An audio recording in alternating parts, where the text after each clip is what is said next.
Warrior Lore. Chapter 294, Release the Beasts. Chapter 294, Release the Beasts. Whoosh! A black figure blocked Zhuo Fan. He was still staggered from the previous blow when another strike came out of the blue, squinting. Zhuo Fan blocked the strike with his hand boom.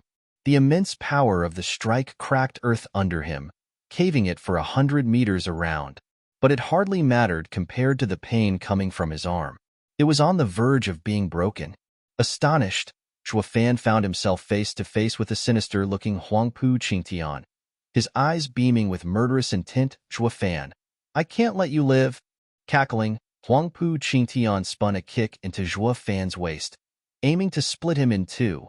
You're the first to ever rile my desire to kill. His brow shuddering, Zhuo Fan faced the sky-splitting leg. Since he couldn't block, he had his right eye flash golden instant movement. Whoosh! Huangpu Qingtian had cut Zhuo Fan in half, only to find it was his afterimage. While the man himself got some much-needed distance between them, gasping for breath, he didn't anticipate Huangpu Qingtian would ever resort to sucker punching him. What he did just now must have really pushed the guy's buttons, and had now driven him mad with the sole purpose of slaughtering him. The onlookers from farther away were astonished. This was the third time Zhuo Fan and Huangpu Qingtian were at each other's throats. First in Dragon Cloud City, cut short by Duga Zhantian's meddling. Second was pill stealing, though no one was there to witness exactly how it went down. And as the saying went, third time's the charm. They truly let loose in this round. No holds barred. The result? Zhuo Fan's prospects at winning just hit rock bottom. He was on a total defensive, and if not for that mystical ability of his, he'd be a goner. Huangpu Qingtian's overwhelming dominance crushed Zhuo Fan. Not even Zhuo Fan could face this monster gnashing his teeth. Xie Tianshang was tense.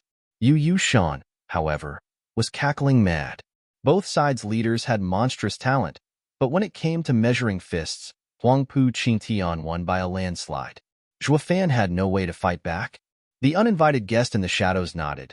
Huangpu Qingtian has the advantage in body, but Zhuo Fan is far more flexible and crafty. He is better by far. And this is when he isn't even in the profound heaven stage. If the two were of equal cultivation, this fight would have ended a long time ago. Huangpu Qingtian drew the same conclusion, which only fueled his desire to kill to new heights. Zhuo Fan presented himself as a real and tangible threat to him.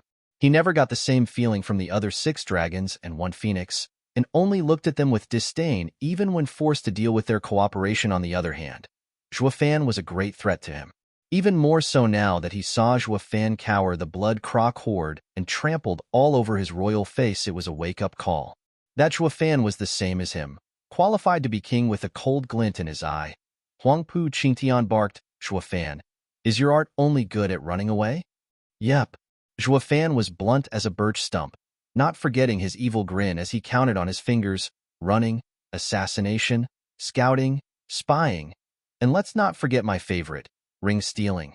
It has quite wonderful applications, don't you think? That only pissed Huangpu Qingtian off.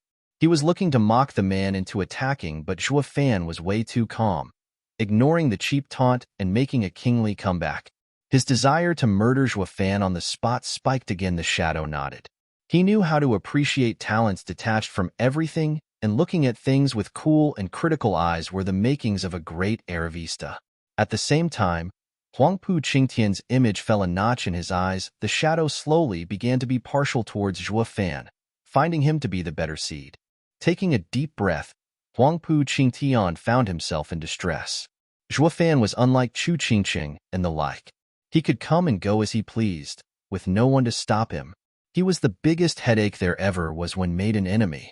That magical art gave him an insurmountable advantage, so Huangpu Qingtian pointed at his allies and barked, what are you gawking at? Kill them already.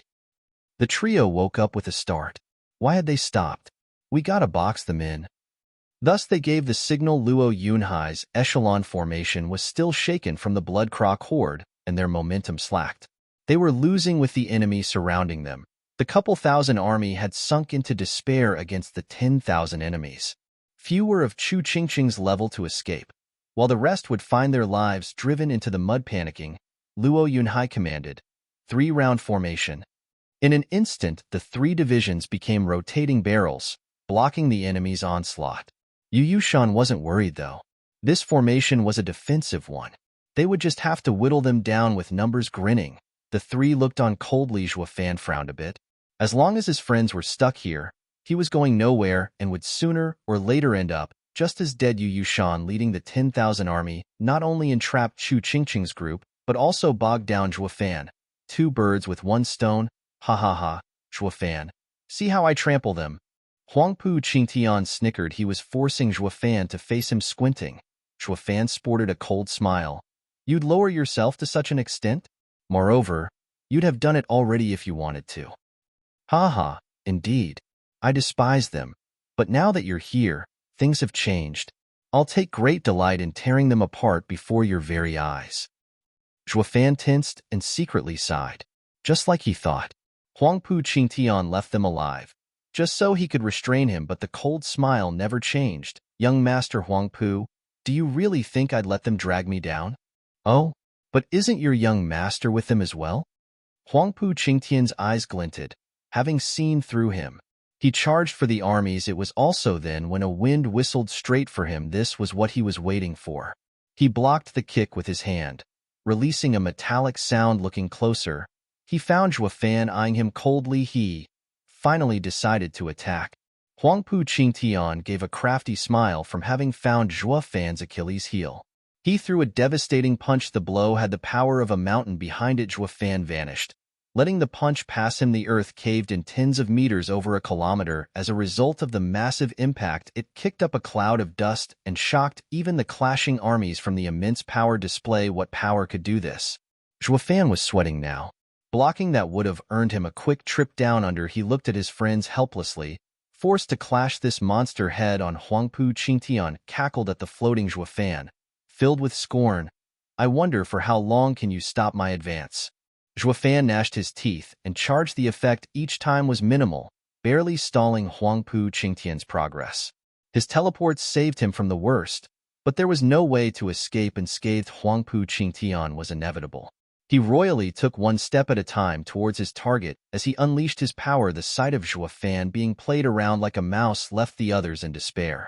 Not even their last hope could stop the mighty heaven-shaking dragon lord, but only Chu Qingqing saw through it and said nervously, "It's for us." Huangpu Qingtian is forcing Zhuo Fan's hand. We have to get out of here. It dawned on them what a disgrace they were. They became Zhuo Fan's shackles, but how are we supposed to break out when we're outnumbered? What do we do? Luo Yunhai sighed. For even Luo Yunhai to come out empty, it showed how truly desperate a situation they were all in. Chu Qingqing turned to her two allies. Have you brought your spiritual beasts? Their eyes lit up, reminded how their houses provided them with some high-level spiritual beasts.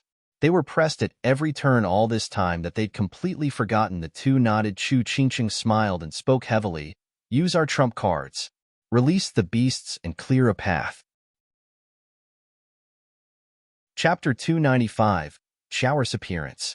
Chapter 295, Qiao'er's Appearance. Shriek. A bird cry pierced the sky, heralding the appearance of a snow-white beast and plunging the area into a freezer. To the shock of everyone, they found a 5-meter large white eagle looming overhead. It kicked up a snowstorm with each flap of its wings. Biting cold winds pierced the enemies in their charge, slowing them and freezing the hapless 5th-level spiritual beast, Netherwind Falcon. Chu Qingqing shouted. Xie Tianshang and Long Xingyun weren't slow either. Roar. The reverberating roar drew one's attention to a 10-meter golden leopard. Its piercing eyes unnerved the staunchest of hearts, ready to pounce on them and maul their flesh. 5th-level spiritual beast, Golden Cloud Leopard. Xie Tianshang shouted. And mine. 5th-level spiritual beast, Heaven-seething lava serpent. Long Xingyun pointed at a 50-meter-long python covered in rocks. Its eyes shooting flames. The descent of 3 5th-level mighty beasts struck fear in the hearts of the enemy. Each one was equal to a Radiant stage expert. With 3 of them unleashed, the Tri-House Alliance's power was greatly boosted. Roar. Shriek. SSS. The only sensible reaction in the face of such a display was to shirk back. The 3 spiritual beasts started raining havoc within the enemy lines, darting to and fro unhinged. Not even profound heaven experts faced them as the cries of agony reached the sky. Chu Qingqing's team made a breach. Even if that gap was now littered with corpses, Yunhai, use the path to get us out. Chu Qingqing pointed at the clearing. Luo Yunhai was about to do just that, but 3 cold laughs revealed Yu Yushan and his 2 allies looking down on them. Still, Yu Yushan only mocked them. Chu Qingqing, aren't we all from the 7 houses? You think you're the only ones with pets? Don't take us lightly. Our reserves aren't the least bit weaker than yours. Yu Yushan snapped his fingers and revealed a blazing falcon 30 meters long. 5th level spiritual beast. Scorching eagle. Mine as well. 5th level spiritual beast. 100 eyes pestilent spider. Yin Bongi revealed a 50-meter long. Black as night tarantula, it spewed a thick miasma that cut off the path ahead. Chu Qingqing's group found themselves back at a standstill. Lin Xianfeng snickered at their grave faces. It's time for you to feast your eyes on my 5th level spiritual beast, 9-clawed wind stoat. A sharp wind brushed by and revealed a short 1-meter-long skunk bearing its claws at them. The 6 spiritual beasts started fighting, with no clear winner in sight. The shockwaves blew away any poor soul too slow to react. These were the ripples from 6 radiant stage experts' attacks. Even a profound heaven expert would be sent to his death. The morale began to sink as fear set in. But the most feared were still the 7 houses. Only the likes of them could dish out 5th level spiritual beasts that could fight a radiant stage expert to a standstill. The reveal of the 6 spiritual beasts only furthered the tug of war. Yu Yushan's side stayed back in fear of not being dragged into their battle, but Chu Qingqing's group now had no way of breaking out either. It now became clear that they were doomed to wait for Huangpu Qingtian to come reap their lives. Chu Qingqing turned to the others. This stalemate is the worst outcome for us. Does anyone have a 5th level spiritual beast that can help? All she got was eye rolls. What do you take us for? You think we're that well off to raise a 5th level spiritual beast? Chu Qingqing sighed in sorrow while Yu Yushan's side was having a field day at their expense. The longer this dragged on, the greater the danger. Huangpu Qingtian glanced over satisfied, before turning to Zhuo Fan. I didn't think they would use their trump cards so soon. A shame it changed nothing. Zhuo Fan frowned, and his hand trembled. Ha, worried? Then I will help you feel at ease by not making you waste time on a bunch of soon-to-be corpses. Grinning, Huangpu Qingtian shouted, Flaming Lion King, in them. Roar. The imposing power pierced the hearts of everyone as a flaming winged lion pounced on Chu Qingqing's army. 6th level spiritual beast, Flaming Lion King. They all gasped in fear. None saw it coming, that Huangpu Qingtian's spirit animal would be a 6th level spiritual beast. It was going to throw the stalemate in the enemy's favor. The Tri-House Alliance's spiritual beasts shuddered from the lion's roar. Their power cut down. They were pushed back by the other 3 spiritual beasts. Were finished. Chu Qingqing's army was filled with despair and frustration as the savage lion unleashed waves of flame in its path. Even though they'd die either way, up till now they at least had the chance to take as many as they could down with them, with even some profound heaven experts cherishing the faint hope of survival. But now that the Lion King was here, all hope was lost. Their lives were now waiting for the flames of war to burn them to cinders. Yu Yushan's side laughed. Zhuo Fan kept on shuddering. He didn't get to act as a twisted and maniacally voice grated his ears. If you leave, who's to hold me back? Huangpu Qingtian cackled. He was having a blast seeing Zhuo Fan so conflicted. After suffering at his hand for so many times, he finally had vindication. It felt good taking a deep breath. Zhuo Fan found himself in a bind with 2 threats on a collision course with Chu Qingqing's group. He could only pick one. It was such a nerve-wracking decision that he felt lost regardless of what he picked. But then, his thunder ring flickered. Zhuo Fan felt the impatience and hatred within Qiao'er. He was startled and perplexed at its impatience. But he soon knew why. Flaming Lion King was the same beast who had killed his mother. Although a different one, the thirst for revenge remained. Its hatred ran bone deep for what it had done to its mother. But how was the young Qiao'er going to fight against the Flaming Lion King? It was only a 4th level spiritual beast. The answer was picked for him as Qiao'er had reached its limit and the thunder ring flickered stronger. Sigh. It's not like it will change anything. Zhuo Fan gnashed his teeth. Having made a decision, young Master Huangpu, I may not be able to split myself, but what you have, well, so do I. With a snicker, Zhuo Fan flourished. Come, Qiao'er. In a flash of purple, a purple lightning shot for Flaming Lion King. Qiao'er only had one thing on its mind. Revenge, what is that? Yu Yushan peered at the lightning glow. Yin Bongi said, it appears to be a thunder skylark, a 6th-level spiritual beast. But why is it purple? What? 6th-level spiritual beast. He has one too? Lin Xinfeng panicked. Won't this end up in a standstill again? Yin Bongi took a closer look, before giving a deprecating shake of his head. Relax, that won't happen. This thunder skylark is only a chick, at the 4th level. It's no match for an adult Flaming Lion King. Besides, an adult thunder skylark would fare no better. Lin Xinfeng laughed. Haha, what's up with Zhuo Fan then? Is he so fed up with his useless spiritual beast that he wants to give it to the Lion King as a snack? That set the other two laughing, while on Chu Qingqing's side, they were hopeful a treacherous man like Zhuo Fan had to have an amazing spirit animal only to feel their hopes crumble at the sight of a young thunder skylark, a mere 4th-level spiritual beast, and they resumed despairing. Even Zhuo Fan felt how hopeless it was to even let such a meager support out. With great hope came an equally great disappointment as they all sighed.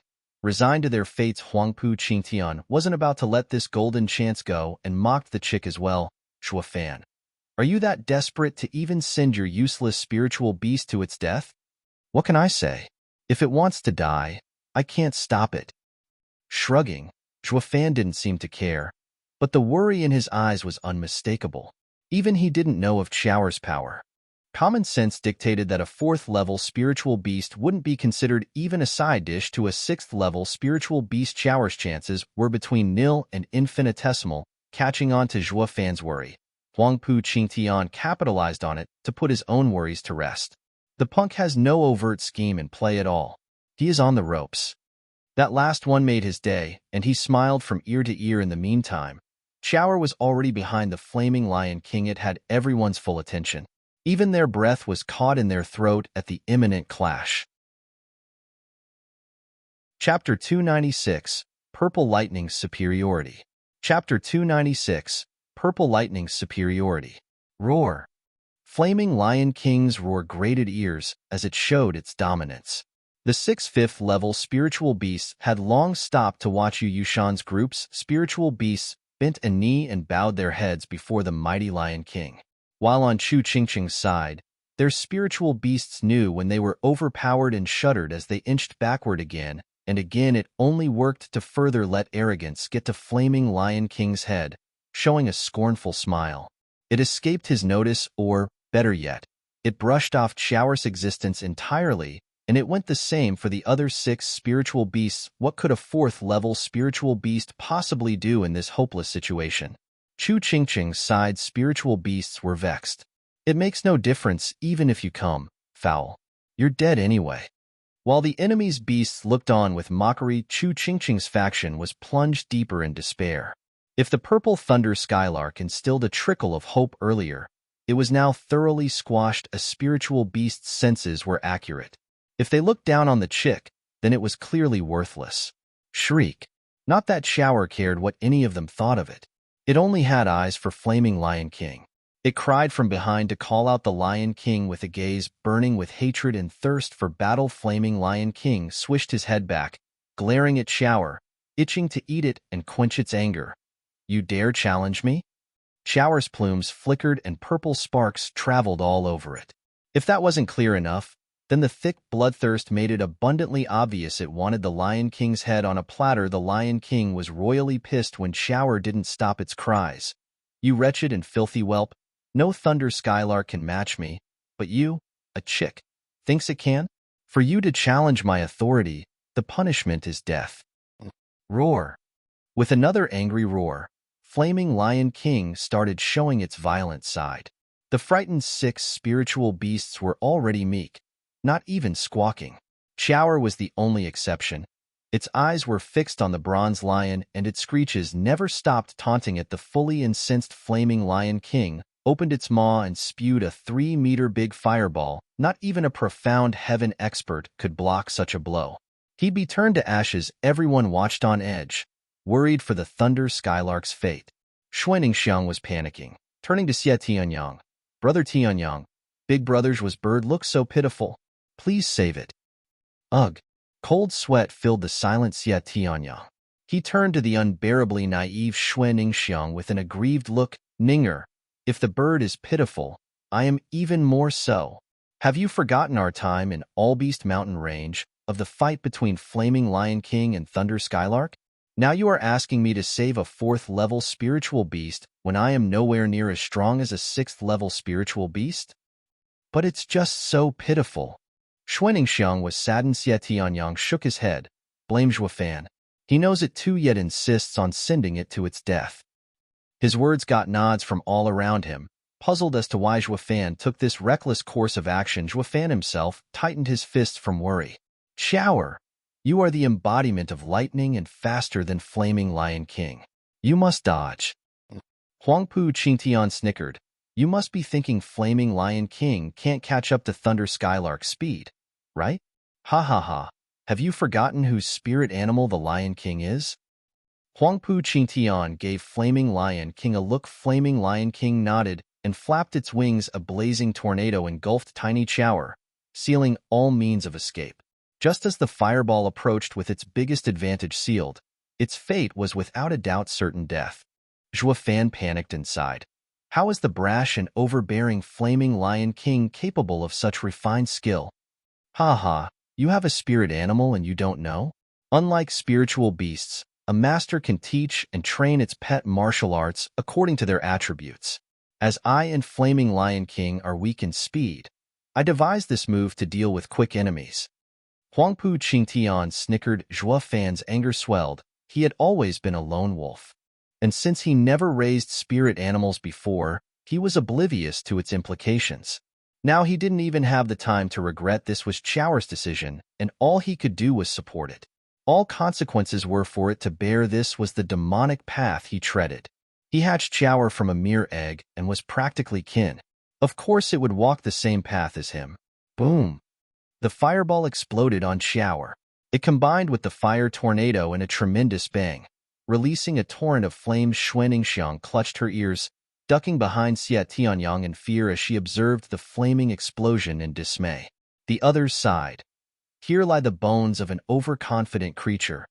Zhuofan gnashed his teeth, refraining from looking, and clenched his fists. Further, Huangpu Qingtian beamed. He wasn't in the habit of letting an opponent's weakness pass by, making sure to drive home as much hurt as he could muster through his condescending, Zhuofan, you truly are empty inside. To even send that young spirit animal to its death. Boom! A thunder cut his mockery short. It came from within the fiery blaze. Purple lightning streaked the skies and pulverized the flames into nothing. Qiao'er was revealed at the center of the purple lightning. Its eyes were raging as before, bent on killing the Lion King where it stood. How in God's name is that possible? Shock and awe was prevalent down below. The worst off were the 6th, 5th-level spiritual beasts. Not in a million years had they considered it possible for a 4th-level spiritual beast to survive the Lion King's head on assault. What skill is that? Huangpu Qingtian was no different. Since when did Thunder Skylark have such a skill? Zhuofan looked at the sky and frowned, only to see Qiao'er wrapped in a purple cocoon of lightning. The errant purple lightning hammered the flames and evaporated at mere touch. Zhuofan was speechless. He found the purple shield familiar and realized where it came from. It was the same as Lightning Canyon's protective barrier. Is it? He didn't complete his thought as Qiao'er was on the move again. Shriek. Qiao'er called out Flaming Lion King once again. But it wasn't all talk now. Releasing its all in the upcoming clash, purple lightning snaked from its body, twisting space itself. The pressure grew from such a mighty display, to the point it felt as if the end of days was upon them. The 5th-level spiritual beasts weren't the only ones terrified of the imminent danger. Even humans found Qiao'er dreadful. Why is a 4th-level spiritual beast far more dangerous than a 6th-level one? Even Flaming Lion King squinted, moving backward with a grave face. Who'd have thought the same Thunder Skylark he slighted would unleash such power? Long Xingyun's side was dumbfounded. They were more than a little familiar with Qiao'er's power. Little Kuei, little Jia. Don't you find that lightning? Long Xingyun stared wide-eyed. Long Kuei nodded. Yes, it's Uncle Jia's purple lightning, but far stronger. Long Xingyun gasped. Shocked to the extreme, he had never dreamed he'd ever see the might of God Eye Longjiao. The power he was famed for, purple lightning God Eye, being displayed here, and on a far greater scale and power. On a spiritual beast no less, Huangpu Qingtian was completely floored. Zijua Fan. That's a thunder skylark? In the flesh. The one I reared myself. Zhua Fan grinned, sponging off another's achievements without even a twitch. He pointed at the lion and barked, "Qiao'er, put an end to that eyesore." Ding! Its pair of eyes shone with bloodthirst as Qiao'er's sharp claws glinted. With a flap of its lightning wings, it zoomed for Flaming Lion King like a thunder god. All eyes were on Qiao'er the next moment. The entire sky flashed purple and people's hearts seized. Chapter 297, Turning the Tide. Chapter 297, Turning the Tide. Elite Coder. Roar. This time people found the shout a bit off. One could feel the haughtiness subside and even detect a hint of fear. Flaming Lion King's shaking body kept moving backwards as it stared at incoming purple lightning. Franticness touched its eyes and it started spitting fireballs and flapped its wings to keep the dreaded purple lightning at bay. Fireballs dozens of meters big flew out accompanied by blazing tornadoes. Anything to stop Qiao'er. This power was enough to sunder earth and burn the sky.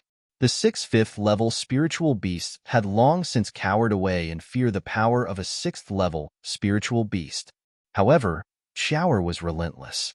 Lightning streaked its body as it slipped through the cracks in the flames, arriving 5 meters from the Flaming Lion King and coming face to face with a firestorm. Its eyes squinted and whirled. It charged through, with the purple lightning wrapped around it acting as a drill, piercing the flames and rendering them void. Boom. The struck fireballs exploded in a spectacular fashion.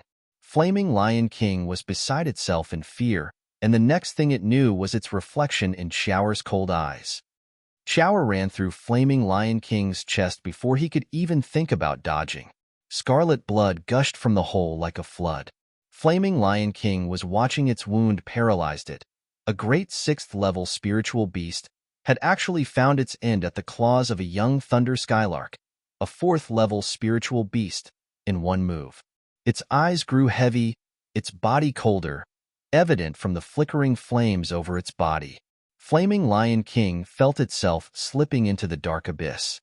Yet it still wanted to go on. However, the hole in his chest was too great, and he soon found his sight go black before collapsing. SSS. Gasping, the crowd never saw it coming. A 4th level spiritual beast killing a 6th level spiritual beast? Ridiculous. Zhuofan was just as shocked. Qiao'er had exceeded his expectations, especially that killing blow. The average thunder skylark didn't have such skills. Thunder skylark was a mild 6th level spiritual beast.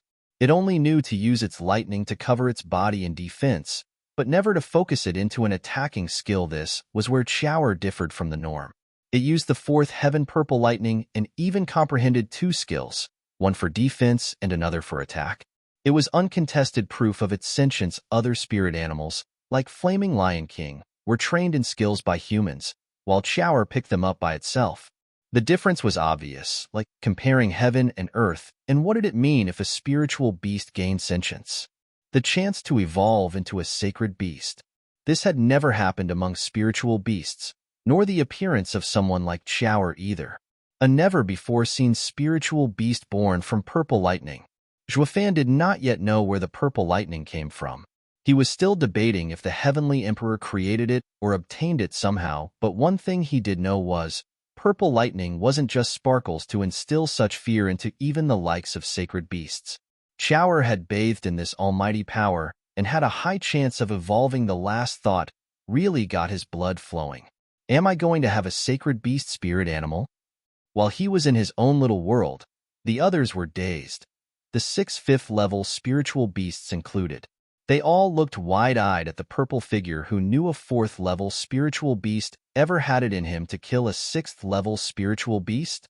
Surely not them. Not to mention it was overkill how it happened. This is insane, illogical, absurd. It went beyond human and beast comprehension alike. Neither side was capable of staring truth in the face. Huangpu Qingtian was the prime example. Seeing his strongest spirit animal killed like nothing, It had messed up the mind of this poor king. What the hell is that thing? Everyone was so out of it and looking at the slight figure in the air until shriek. Qiao'er flapped its wings, celebrating its conquest. The cry pierced through the people's haze, but the fear still lingered. The little guy is Zhuo Fan's equivalent in the spiritual beast world. A monster. Sigh, like master, like pet. Another powerful blast revealed purple lightning streaking across the ground, now disintegrated in 1,000 meters range.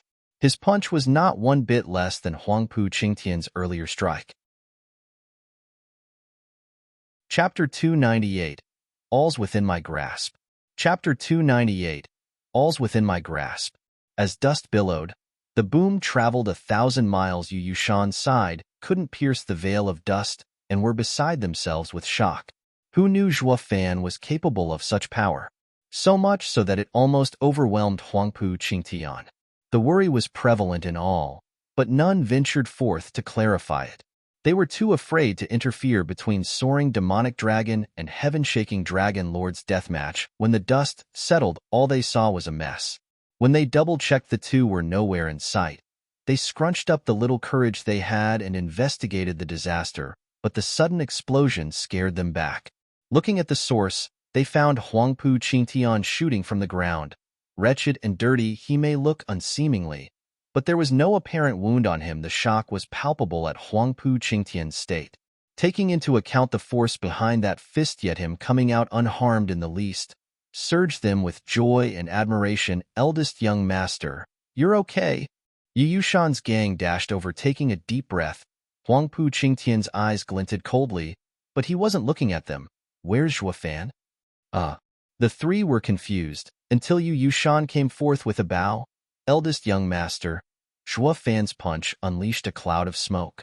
Once the dust finally settled, we only saw the eldest young master appear. We saw no trace of him. I suspect he has already fled. Brow shuddering, Huangpu Qingtian spread his discerning field for a more precise investigation. Certain that Zhuo Fan was gone, he said, and Chu Qingqing's group, blushing, the three hang their heads. Forgive us, eldest young master. We let them escape. Huangpu Qingtian's eyes flashed icily, reeling. The three broke out in sweat. They wished for Huangpu Qingtian's cursing so badly right now. At least it would vent some of his anger. Anything was better than this eerie silence. The fear of not knowing his thinking was only mounting. One day Huangpu Qingtian may very well be so angry as to strike them down. The three shuddered in horror, trying to scour for a gesture.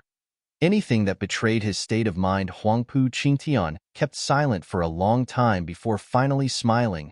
Let them run. It won't change anything.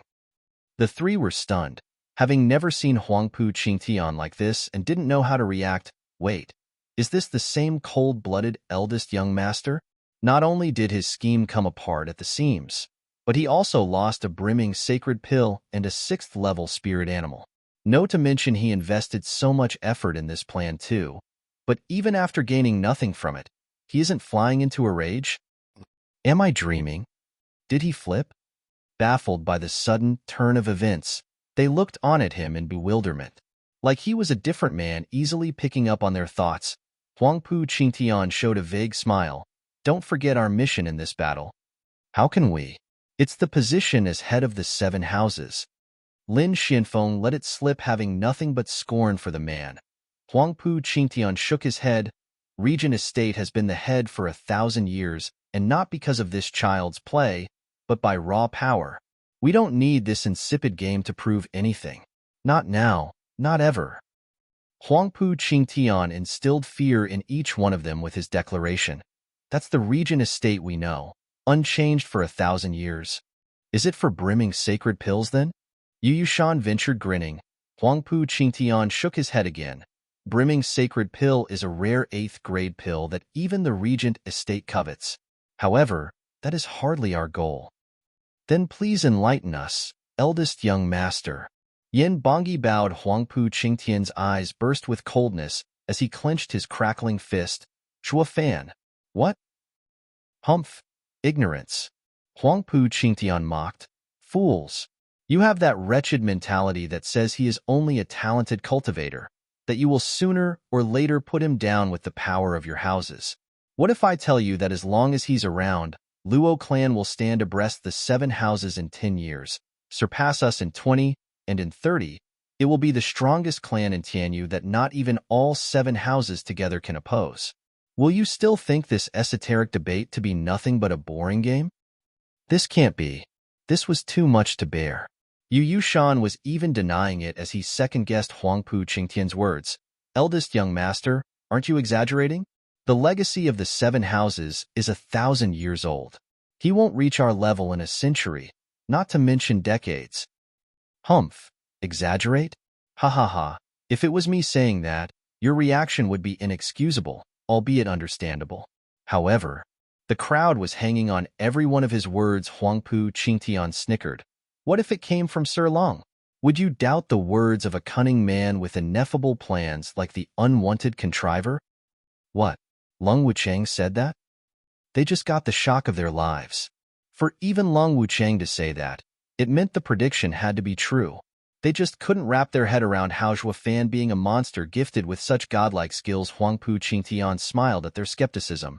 Sir Lung said he is of incredible talent, equal to Zhuge Changfeng. He only needs to grasp power, and he will soar beyond anyone's reach.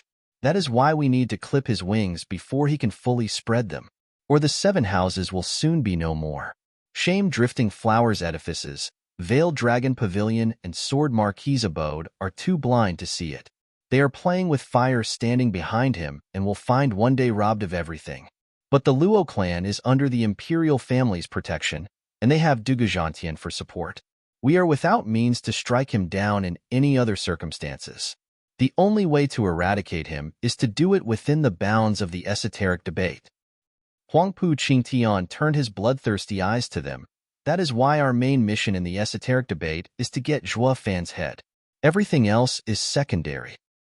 The others turned grave, realizing Huangpu Qingtian had finally revealed Regent Estate's real objective for the esoteric debate, but this was nigh impossible to achieve. Harder than gathering the brimming sacred pills and facing spiritual beasts. After witnessing Zhuo Fan's mystical abilities, they came to realize that he was unrivaled beneath the radiant stage. Even the heaven-shaking Dragon Lord, the strongest of 6 dragons and 1 phoenix, had allegedly barely overpowered him. But when they thought about ignoring him, that was an absolute no. Or Huangpu Qingtian would have turned him into a bloody damn smear by now. Why waste so much time explaining it to us? Eldest young master, how are we to go about purging Zhuo Fan? Our best chance was when we had everyone cornered and Zhuo Fan was forced to stay. But now they will be on guard and make it even harder. Yu Yushan sighed, grinning.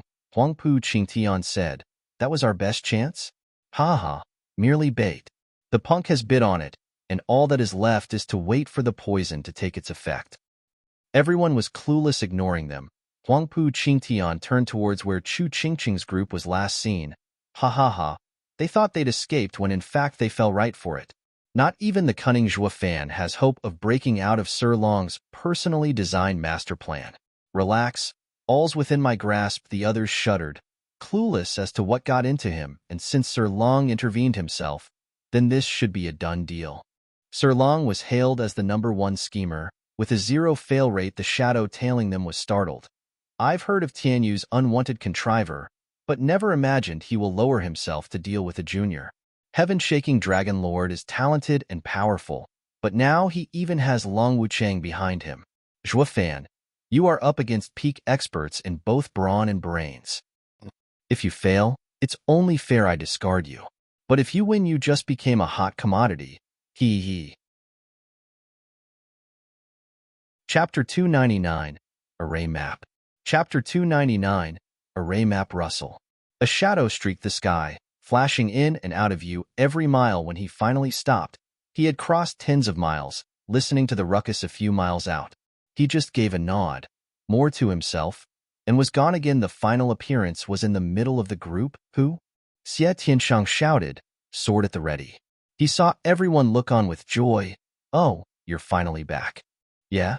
So what are you standing with your weapon drawn for? Put it away, will you? Zhuo Fan rolled his eyes. Xie Tianshang shook his head as he did just that. Brother Zhuo's right. I wish to learn a lot from you in a spar, but it doesn't seem appropriate to do it in the middle of a crisis. Zhuo Fan's face twitched. That's a martial fanatic for you. His mind is ever skewed in thinking fighting came first. At least he isn't a lost cause and a complete battle maniac, yet. Zhuo Fan's return was met with jubilation all around, as if he had become the true winner of that little skirmish back there. Even the vassals forgot about their true masters, and they looked up at him in reverence. It was only a matter of time. With the three houses now willing to follow Zhuo Fan's every word, it was obvious who the little clans would choose. Zhuo Fan's earlier turning point was the crux. If not for his timely help in clearing a path, they would have been mowed down. They had witnessed it themselves. It was no wonder he was hailed as a savior. Zhuo Fan's image soared in their minds. Zhuo Fan, are you hurt? Chu Qingcheng came over. She saw the light scratches and spoke softly. Her face was calm, but the eyes spoke volumes of the deep care and worry she had for him. Zhuo Fan brushed it off and switched topics. It's fine. But Huangpu Qingtian isn't a pushover. Oh, what of Ninger and my spirit animal? Chu Qingcheng dimmed, knowing he didn't want to talk about it. She was so aggrieved for not being able to make sense of his thinking. Dong Tianba graced her with a thorough analysis of Zhuo Fan's heart's ranking, but it was just that, guesswork. In the end, only Zhuo Fan knew what he was thinking, and this got Chu Qingcheng vexed the most. Any woman wished to know if the one they love thought about her the most. Then there's Zhuo Fan, who was always so vague and dodgy that no one could get a single clue what went on in that big brain of his. Brother Zhuo, your spirit animal is so fierce none of us dare even approach. What is even stranger, it seems to have taken a particular liking to young Miss Shui and second young Master Xie. Look for yourself. Long Xingyun smiled and pointed above. Zhuo Fan was dumbstruck. He saw a purple lightning drifting through the clouds, and on Qiao'er's back was a man and woman having a blast. Who else but Xuaningxiang and Xie Tianyang? Zhuo Fan felt depressed at their entertainment. A thunder skylark is a high-level spiritual beast, so what is it doing getting so attached to strangers? But then it dawned on him Xuaningxiang and Xie Tianyang wore thunder rings he refined from Qiao'er's mother. They held its mothers since such an outcome was obvious. Shaking his head, Zhuo Fan sighed. Fate, I guess. That threw the others off. Qiao'er noticed Zhuo Fan and chirped cheerfully. Seeing where they were flying, Xuaningxiang waved. Big brother Zhuo, welcome back. Only Xie Tianyang's mood sank. Here comes the third wheel. Smiling, Zhuo Fan gestured for Qiao'er to come next to him. Xuaningxiang jumped off the bird and skipped over with rosy cheeks and a sweet smile. Big brother Zhuo, is it the same thunder skylark young we found in Allbeast Mountain Range? Yeah, I got it to hatch. Zhuo Fan ruffled her hair. Xuaningxiang bobbed her head and treated Qiao'er as seeing an old friend. How adorable, just like its mother. Her words set the crowd off in a round of twitching. Zhuo Fan wasn't exempt. If there was anyone among them who'd call Qiao'er adorable, then that would be the ever-naive Xuaningxiang. They recalled with dread how Qiao'er flew in a circle once and blasted experts to smithereens. How in hell is that adorable? They all went silent, having no clue how to break its shriek. Qiao'er's sharp cry and piercing eyes raised everyone from their stupor to demand. You dare say I'm not? Go on, make my day. Shivering, they all bobbed their heads, completing the image with a bright smile and a soaked back. Having got its wish, Qiao'er chirped and gave Xuaningxiang a smile. Zhuo Fan shook his head at how fast the beast and girl had hit it off. Is Qiao'er taking Ninger as its mother? Zhuo Fan's cheeks went ablaze as his mind spun. He was Qiao'er's dad and Ninger its mom. Then he and Ninger. Oi, Zhuo Fan, how the hell have you been raising it? It's no less monster than you are. Mind giving it to me? Xie Tianyang showed his greedy side that caught Xie Tianshang's attention. Looking at Zhuo Fan expectantly, he wasn't thinking what an asset such a strong spiritual beast would be to Sword Marquis's abode. Oh no, he only saw the spiritual beast as an endless sparring partner to hone his edge. Martial fanatic. Did one need to say more? Zhuo Fan arched an eyebrow. What do you think? No. Xie Tianyang's face twitched, then cut the crap. Zhuo Fan glared. Who in their right mind would give away a potential sacred beast? He didn't have a screw loose. Xie Tianyang shrugged. Just saying. Geez, can't you take a joke? Though the envy had yet to fade from his eyes every time he saw Qiao'er, this spirit animal was just too damn overpowered. Just the fact that Zhuo Fan had such an insane spirit animal was enough to spur Sword Marquis's abode's desires. Xiek Tianyang saw Xuanning Xiang cuddling Qiao'er, and his heart sank, though no one noticed. Once the pleasantries were over and done with, it was time to return to the grim and bitter reality. Brother Zhuo, what do we do now? Long Xingyun asked. Zhuo Fan muttered, our main priority is to find the keys and exit stones. To leave this place at once. We'll just ignore brimming sacred pills, as life is far more precious. I can search for them myself if I have to. The words cut deep, and they sighed with hanged heads. He didn't need to be so blunt about it for them to understand. They were deadweights, pure and simple. The earlier battle was proof enough. They were the reason for Zhuo Fan's limited actions. If he was alone, he could come and go as he wished. They all turned bleak, but knew the truth in Zhuo Fan's words.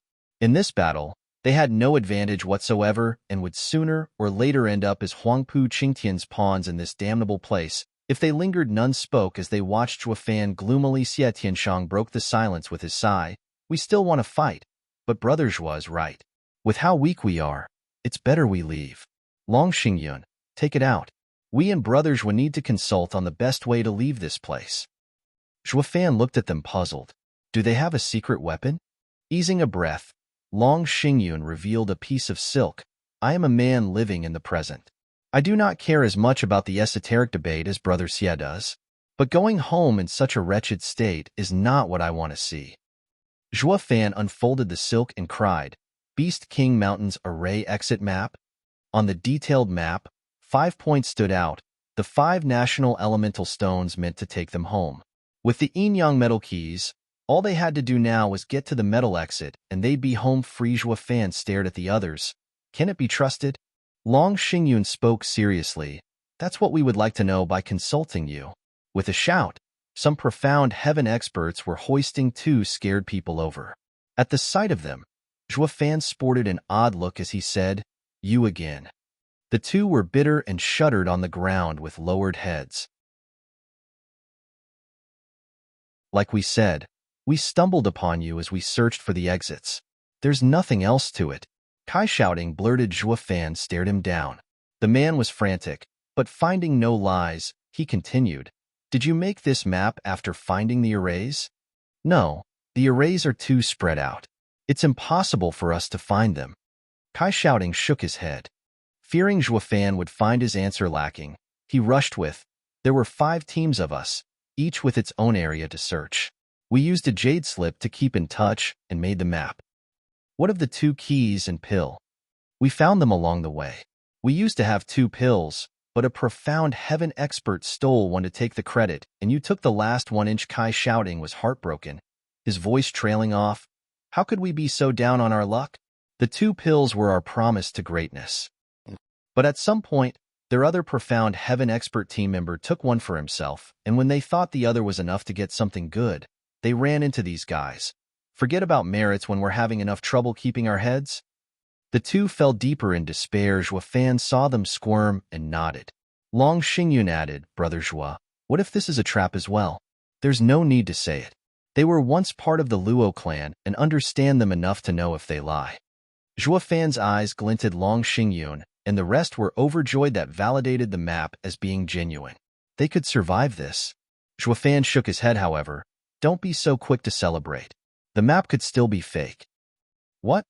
The crowd was stunned, grinning. Zhuo Fan revealed a deep gaze. They are truthful, yes, but that doesn't guarantee Huangpu Qingtian was honest to them as well. Now they looked puzzled as to why Zhuo Fan was still smiling. Doesn't that make this map useless? In another place, Huangpu Qingtian pointed at an identical map Zhuo Fan had. Yu Yushan, you will set up an ambush at the metal exit. Yin Bangyi, you will stake out the fire exit. Me and Lin Xianfeng will be watching the earth one. Remember what I said. Others do not matter, but one person has to breathe their last at all costs. Make sure they die in excruciating pain and suffering. The 3 felt uneasy. Eldest young master, we understand your wish, but will killing this person have any effect on Zhuo Fan? Yu Yushan frowned. With how we handed the exits locations along with keys and even a brimming sacred pill, they can now flee without worry. Wouldn't it have been better to give them a fake map? With an evil grin, Huangpu Qingtian mocked, imbecile. You think you can fool Zhuofan's cunningness with a fake one, but isn't he far too paranoid to believe even the real one? Yin Bongyi frowned. Huangpu Qingtian smiled.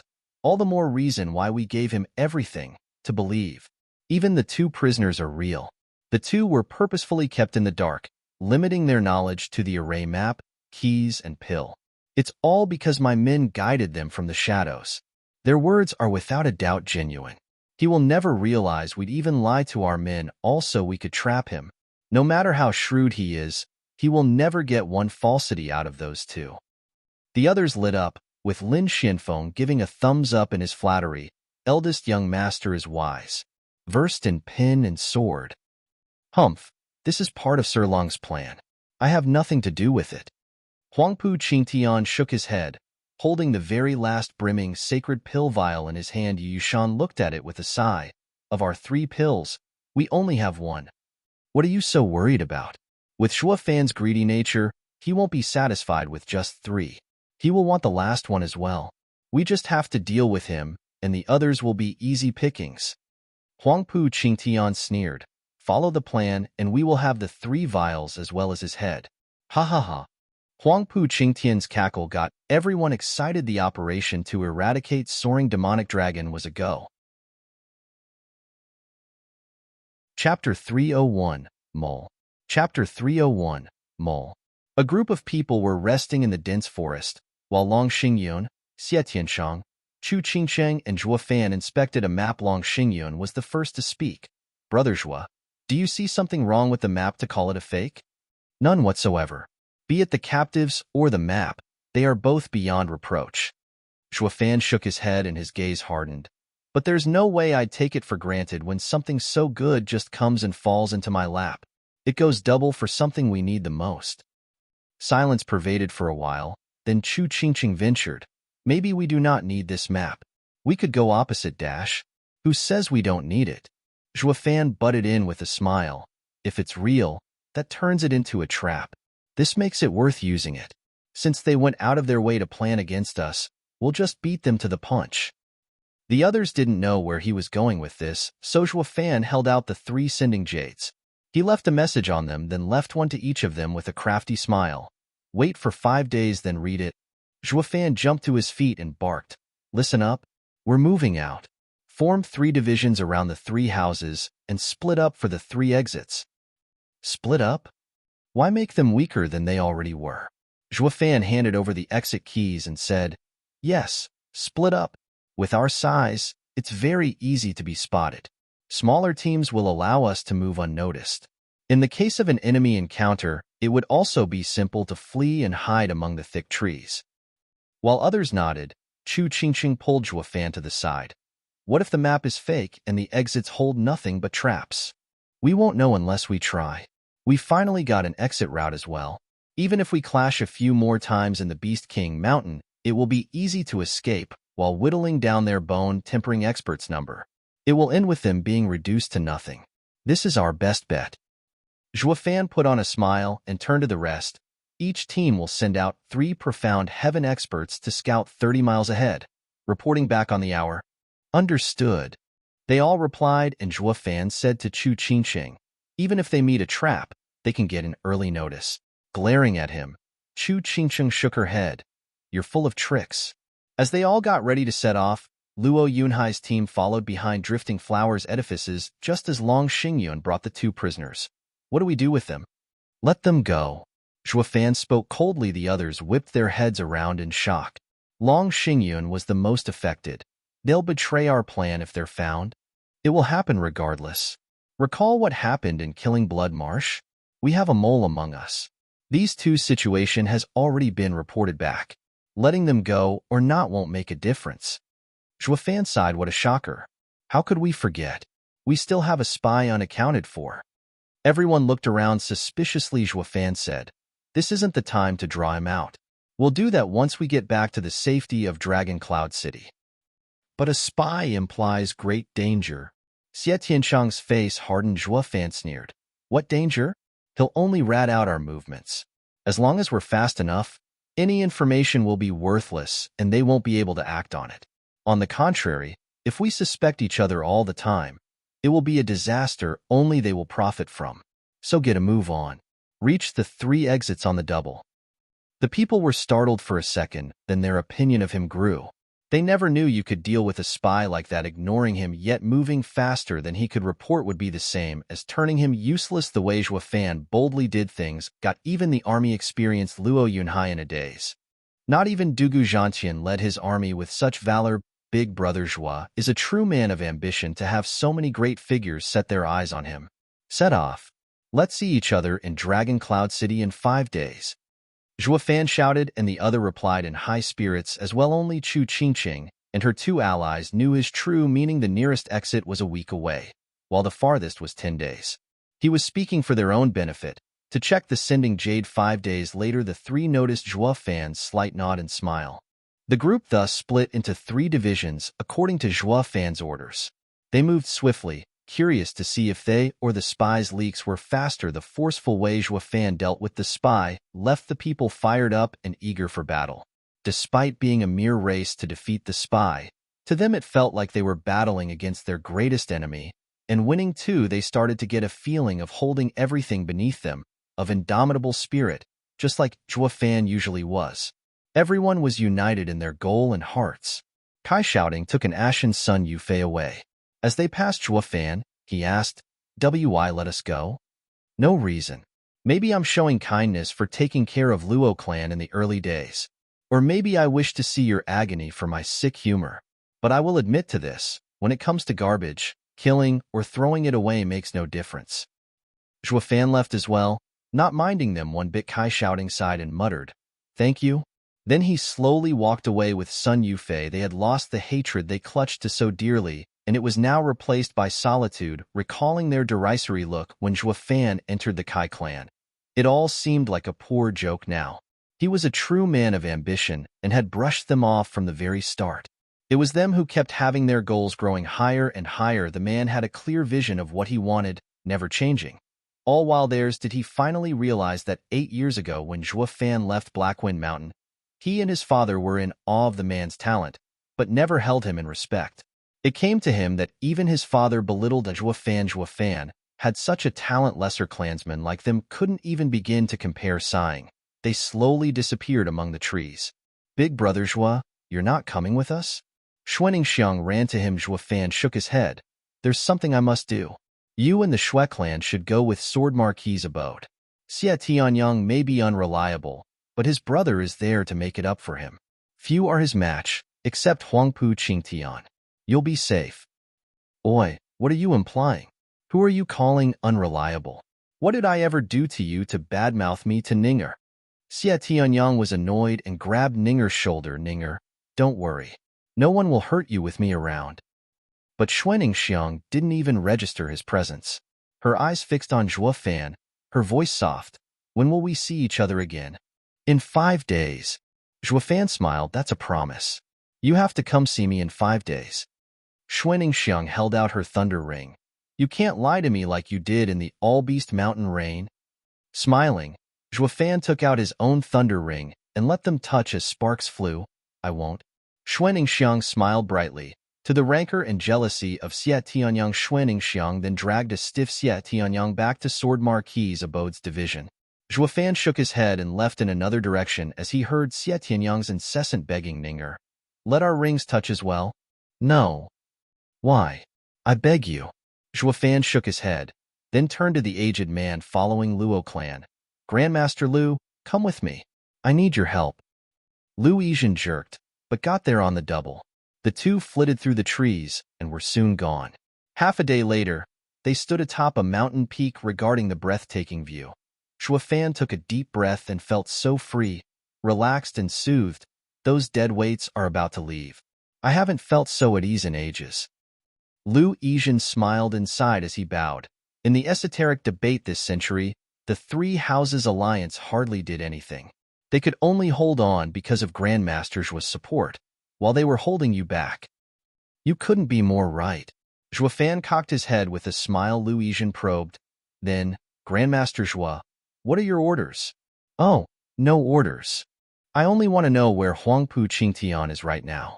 Doesn't he have another brimming sacred pill? I should pay him a visit and receive it. Zhuo Fan's eyes flashed coldly. Lu Yizhen felt a shiver crawl up his spine. Chapter 302, Tangled. Chapter 302, Tangled. Grandmaster Zhuo, I do not understand. How can I hope to see into Huangpu Qingtian's factions movements? Swallowing dryly, Lu Yizhen froze, stammering and darting his eyes anywhere but Zhuo Fan grinning. Zhuo Fan shook his head. My dear Grandmaster Lu, you're saying that even now? How would you leak our info if you didn't know his position? His heart beating out of his chest, Lu Yizhen panicked as he explained, Grandmaster Zhuo, I don't understand what you...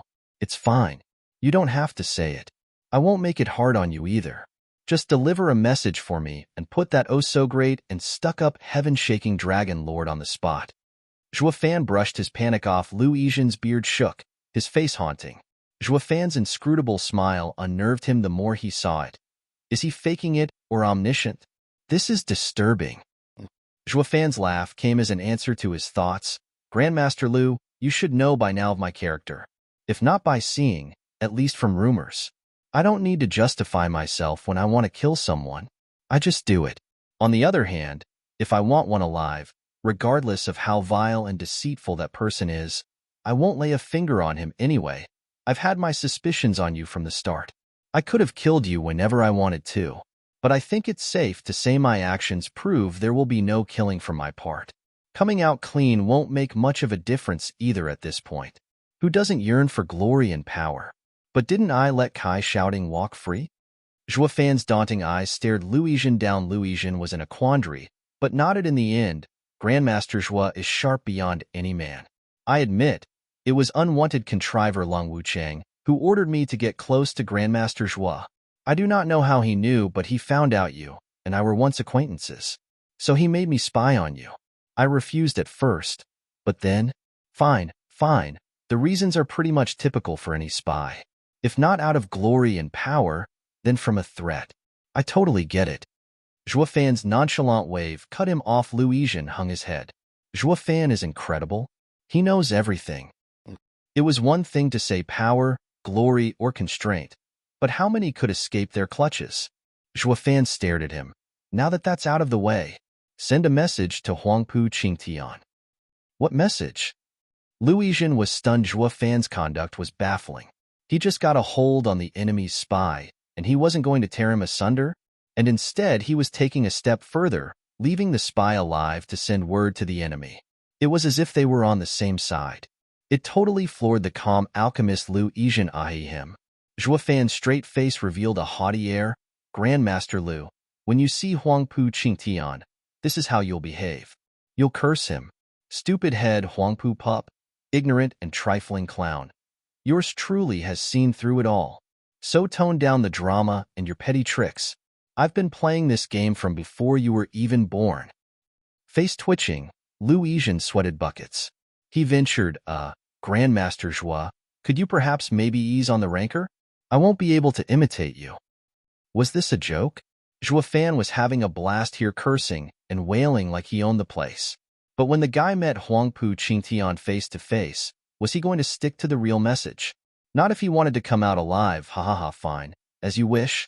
Just make sure he catches my drift. Zhuo Fan looked uncaring, but his face turned deadly the next. However, this line you must say it word for word.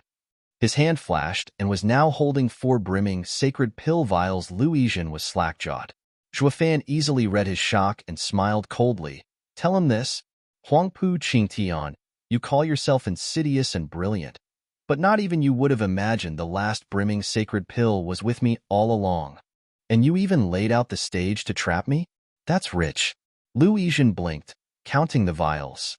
It was clear as day there were 4, but the absurdity of it all made him second-guess it. He'd been next to Zhuo Fan all this time, yet never knew where the guy got all the brimming sacred pills. So he always assumed Zhuo Fan only had the 3, yanked from Huangpu Qingtian's very hand too. That there never was a 4th. Is this another pill he robbed? Lu Yizhen showed his shock. Grandmaster Zhuo, if you already took Huangpu Qingtian's last pill, why make me a messenger? Zhuo Fan put a finger on his lips. The last pill wasn't taken, but slipped off of him. He's still oblivious. He knows what I can do, so telling him my message will make him understand. Make sure you get a clear view of his blind rage when he flips out and comes back to me. Blinking, Lu Yizhen sighed. They both knew Huangpu Qingtian was gruesome, and yet Zhuo Fan swiped his pill without the slightest indication? Unreal. Zhuo Fan doesn't look to be lying either. He wants me to shame Huangpu Qingtian further with that message. By all accounts, it didn't look fake at all. Zhuo Fan actually swiped the oblivious Huangpu Qingtian's brimming sacred pill from right under his nose, taking a deep breath. Lu Yizhen's face hardened. Grandmaster Zhuo is incredible. There's nothing you can't do. I will pass on Grandmaster Zhuo's words, although the wording might not be as taunting. I get it. What matters is the essence. He will surely be pissed when he hears it. Ha ha ha, Zhuo Fan chortled. Lu Yizhen took 2 steps away before stopping. Grandmaster Zhuo, could you please clarify something for me? Shoo. Since when have you doubted me? Lu Yizhen asked, grinning. Zhuo Fan said, from the moment I laid my eyes on you in Beast King Mountain. That fast? Lu Yizhen was stunned. He couldn't for the life of him see what gave him away. Zhuo Fan shook his head. 1. I never believe in coincidences. The esoteric debate is held on Beast King Mountain. Yet it just so happened for you to be here looking for herbs? Highly unlikely. You must have got here thanks to Huangpu Qingtian's storage ring. 2. When I accepted you as a disciple, all you showed was respect and not joy. It was a complete contrast from how you reacted the first time you asked. I had my suspicions right then, and using apprenticeship as an excuse to help Luo clan, sealed it. All combined made your purpose in getting close to Luo clan obvious. Lu Yizhen looked long at Zhuo Fan in shock. Sigh, I failed as a spy. You saw through me the moment we met. But why didn't you get rid of me then? To figure out Huangpu Qingtian's plans, of course. Zhuo Fan sneered. Each time you used the sending jade, I figured it was to leak our numbers, position, and members. This gave me an easy time figuring out what Huangpu Qingtian was cooking, that he was aiming for those around me. Lu Yizhen's face twitched in shame. He not only failed as a spy, but was an utter disgrace. The info he sent was faulty and went as far as exposing his lord's master plan. Lu Yizhen's face was scorching. Grandmaster Zhuo, you truly are cunning. No wonder Long Wuchang stepped in personally. Lu Yizhen flew away, leaving Zhuo Fan in shock. It was his first time hearing it, even considering that the mastermind wasn't Huangpu Qingtian, but Long Wuchang. In such a case, I have to hurry up. Zhuo Fan flew after Lu Yizhen. In the shadows, a day later, a light flew nearby. Zhuo Fan caught the sending jade, which wrote, the soldiers return, the Dragon King is at peace. Sure enough, the array map is a trap. Grinning, Zhuo Fan shot 3 sending jades to his 3 allies. He then looked at the one in his hand and praised, perfectly done. He resumed tailing Lu Yizhen. Letting Kai shouting off wasn't out of the goodness of his heart or, like he put it, out of indifference. But to use them engage Huangpu Qingtian's reaction. If Huangpu Qingtian raged, the 3 exits would be safe. If Huangpu Qingtian didn't blame the 2, then it all went according to the man's plan, and he needed to change the routes of his 3 allies. This was all made possible thanks to the spy he meticulously placed near Huangpu Qingtian. Zhuo Fan wasn't beneath Long Wuchang's capacity for treachery when it came to covert ops. While the factions looked subdued at a first glance, the darkness revealed a tangled mess. Chapter 303, Outplayed. Chapter 303, Outplayed. Elite Coder. Whoosh. Huangpu Qingtian and Lin Xianfeng were leading their men to the Earth exit when they spotted a light trailing the sky. A figure landed with a boom, and Huangpu Qingtian frowned. Lu Yizhen, what are you doing here? I thought I told you to stick to Zhuo Fan. Don't tell me. Bitter, Lu Yizhen bowed. Eldest young master, I was exposed. What? Then how are you still alive? Huangpu Qingtian's brow pursed, his suspicion raised. A vile and insidious man like Zhuo Fan actually let go of not just Kai shouting but you as well? He just discovered and released 2 spies. What the hell is going on in that mind of his? Sighing, Lu Yizhen's heart went cold. He could tell the 2 held no hopes for his return. They had thrown him away from the start. Who told him to climb aboard? He had no choice now but to go with them. Taking a deep breath, Lu Yizhen bowed. Eldest young master, Zhuo Fan sent word for you. Speak. Huangpu Qingtian's eyes were grave. Lu Yizhen mulled for a bit before. Zhuofan said your schemes are as clear as day and should not bother yourself with them. That's it? With his temper, that doesn't sound like him. Huangpu Qingtian mocked, bowing again. Lu Yizhen continued, eldest young master is right. But as his true words are crass and rude, unfitting for the eldest young master's ears, I altered their wording. The meaning is the same. Ha ha ha, are you afraid I'll take my anger out on you? Huangpu Qingtian read him like a book. It's fine anyway. I don't feel like listening either. It's ironic how he thinks himself all-knowing, surrounded as he is by a thick fog he can't even see. The two next to him were clueless, but Huangpu Qingtian's overconfidence deterred any questions. Then Lu Yizhen turned nervous, bowing again. Eldest young master, Zhuofan has one more thing to say. I don't want to hear it. It must be some pointless boasting, trying to throw me off my game. Let him sink into his delusions. Huangpu Qingtian brushed him off. Lu Yizhen cupped his hands. Eldest young master, Zhuofan does intend to shame eldest young master, but I have to make this report. Huangpu Qingtian turned grave. Speak. Eldest young master, the fourth brimming sacred pill you are using to entice him has long since been in his hands. He was mocking you, saying how ignorant you were of it all. What? Lin Xianfeng cut in. Impossible. Eldest young master had the fourth pill placed in my care from the start. How can it be with him? Young master Lin, I didn't believe it either, but then he showed me 4 vials. I had never seen them the entire time I was with his group. He also said that you all know what he can do. Lu Yizhen trailed off. Huangpu Qingtian squinted, the seed of doubt planted. Lin Xianfeng was panicking. Did he steal it with that weird art of his? Lin Xuanfeng's hand flashed with the brimming sacred pill vial. Lin Xianfeng only then eased a breath. Ha ha ha, the punk is messing with us. We still have it. Huangpu Qingtian was too deep in thought to care. Then his face changed. Fool, don't take it out. Lin Xianfeng froze for a second. Enough time for the vial to vanish. Zhuofan. Lin Xianfeng stammered, not far off. Zhuofan's cackle came from among the trees. Ha ha ha, thanks a bunch, young master Huangpu. I shall accept your generosity. Lin Xianfeng blinked, still frozen on the spot. Lu Yizhen was still out of it from shock. Zhuofan has been behind me all this time? Huangpu Qingtian held his head and sighed. Morons, the lot of you. This was the plan, to draw out Zhuofan, and he had no idea where I hid the brimming sacred pill. Then you guys just handed it over on a silver platter. What were you expecting? Lin Xuanfeng's eyes widened and threw his rage on Lu Yizhen. Traitor, you now collude with Zhuofan? I'll kill you. Young master Lin, I am just the messenger. I don't know anything. Lu Yizhen was scared out of his mind. He was under the false impression that Zhuofan sent him on a mere errand to make Huangpu Qingtian look bad with his message. Who even conceived it possible that there was a scheme involved? The worst part was that he made the old man a scapegoat with the two before him. Pissed, since they couldn't grab Zhuofan. Who else were they going to take their anger out on? Not even washing in the underworld river would absolve him. He began as a spy for Huangpu Qingtian's faction, only to end up dying at his hands. He was dubbed a double agent no one would take pity on. Quite fitting for a spy, and ironic he had now witnessed Zhuofan's capacity for savagery and cruelty. There was no getting out scot-free from him. With the double agent blame smacked on his shoulders, the insidiousness of the ploy finally dawned on him. Huangpu Qingtian signaled Lin Xianfeng. Stop, it's not his fault. He was also used.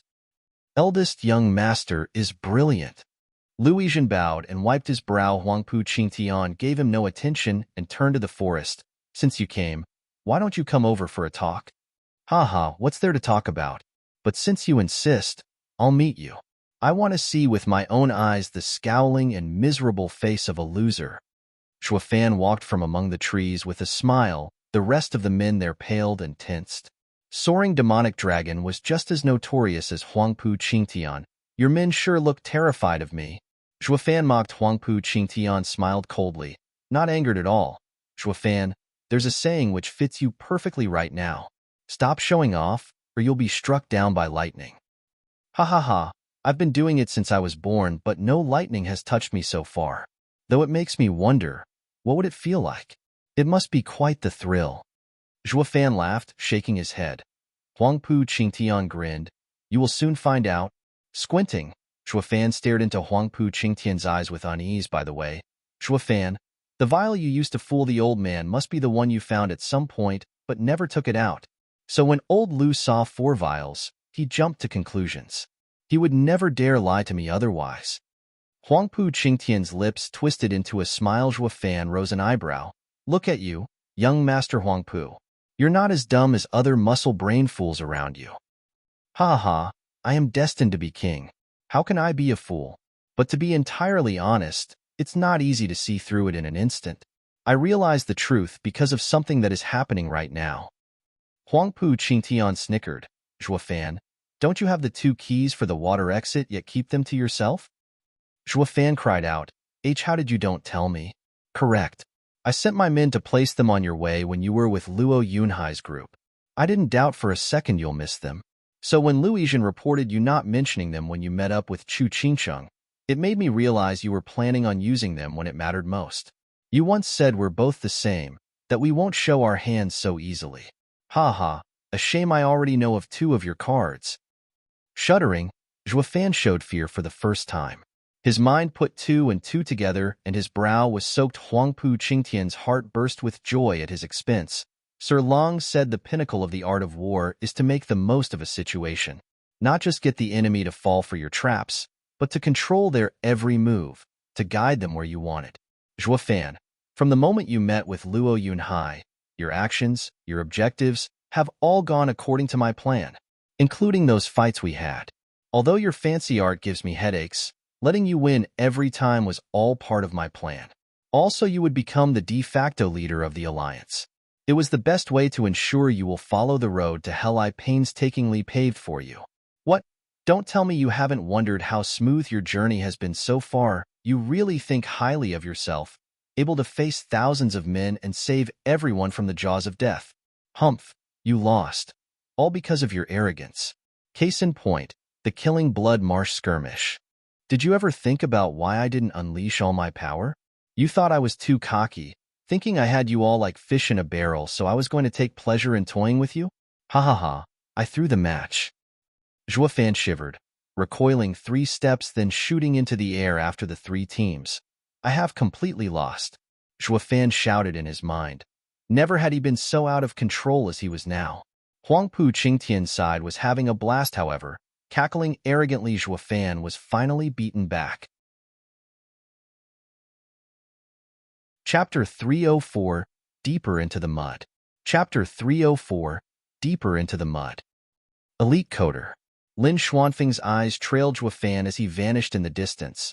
This is the first time I have seen that punk so out of it. What on earth happened? Ha ha ha, nothing much, just him sending his own friends to an early grave. Huangpu Qingtian had a vague smile. He then turned to pat Luizhen's shoulder. Old Lu, well done. Just as I expected. Eldest young master, I don't deserve it. I've been found out since the start, ugh. He didn't finish as Huangpu Qingtian squeezed his throat with a thin smile. No, old Lu, you don't have to be modest. You did great. Huangpu Qingtian smiled, but his hand only clutched harder. The smile looked downright sinister at this point, instilling dread in the puzzled old man. How had he erred? Why had Huangpu Qingtian stopped Lin Xianfeng from killing him, yet was now doing it himself? Eyes bulging, Luizhen could only let out hoarse sounds. Luizhen was just as perplexed as the victim. Eldest young master, what? Ha ha ha, I stopped you only because Zhuofan was nearby. I didn't want to put on a show for him, but now, this old geezer has outlived his purpose. It wouldn't do if he fell into Dugujantian's hands. Killing him here will spare me the trouble. Huangpu Qingtian's eyes glinted and the vile snicker on his face grew. He put just a touch more force in his grip and the body shuddered for a moment. Then Luizhen's limbs went limp, flinging the corpse away. Huangpu Qingtian clapped. Lin Xianfeng gasped, his mind overwhelmed. Huangpu Qingtian is a beast to dispose of those he no longer has use of. He has not a shred of conscience. Will I end up the same? Huangpu Qingtian knew this was coming, so he patted his shoulder, making him shiver. Worry not. Even if a cripple, you're the next in line to lead Merry Woods. You're so much more valuable. As long as you are by my side, I will do you no harm. Lu Xuanfeng's face twitched. He gave a hollow laugh while wiping his brow. Looking at Lu Yizhen's body again, he sighed inside. Who is to say it won't change? But then Lu Xianfeng brightened. Eldest young master, since you could bring Lu Yizhen, why didn't you do the same for the elders of our houses? Finishing off Shuafan then would have been so much easier. Fool, you take Dugu Zhantian in charge of Dragon Cloud City's defenses for a prop? Huangpu Qingtian snorted. I only managed to bring him after treating him like a spirit animal, placing him in my storage ring. It is because of his insignificance that he went unnoticed. If it were an elder from the 7 houses instead, it would send an alarm to Dugu Zhantian and get us observed. If not for our low numbers keeping it under wraps, our plan would have fallen through. Lin Xianfeng bobbed his head, accepting the tongue lashing while not forgetting to polish Huangpu Qingtian's rear with endless flattery. Huangpu Qingtian waved him off. We're setting out for the Earth exit at once. Is there a point going there now that Shuafan knows our plan? Lin Xianfeng was bewildered. Huangpu Qingtian's snide reply came. Idiot. We're going so that he'd walk right into our ambush.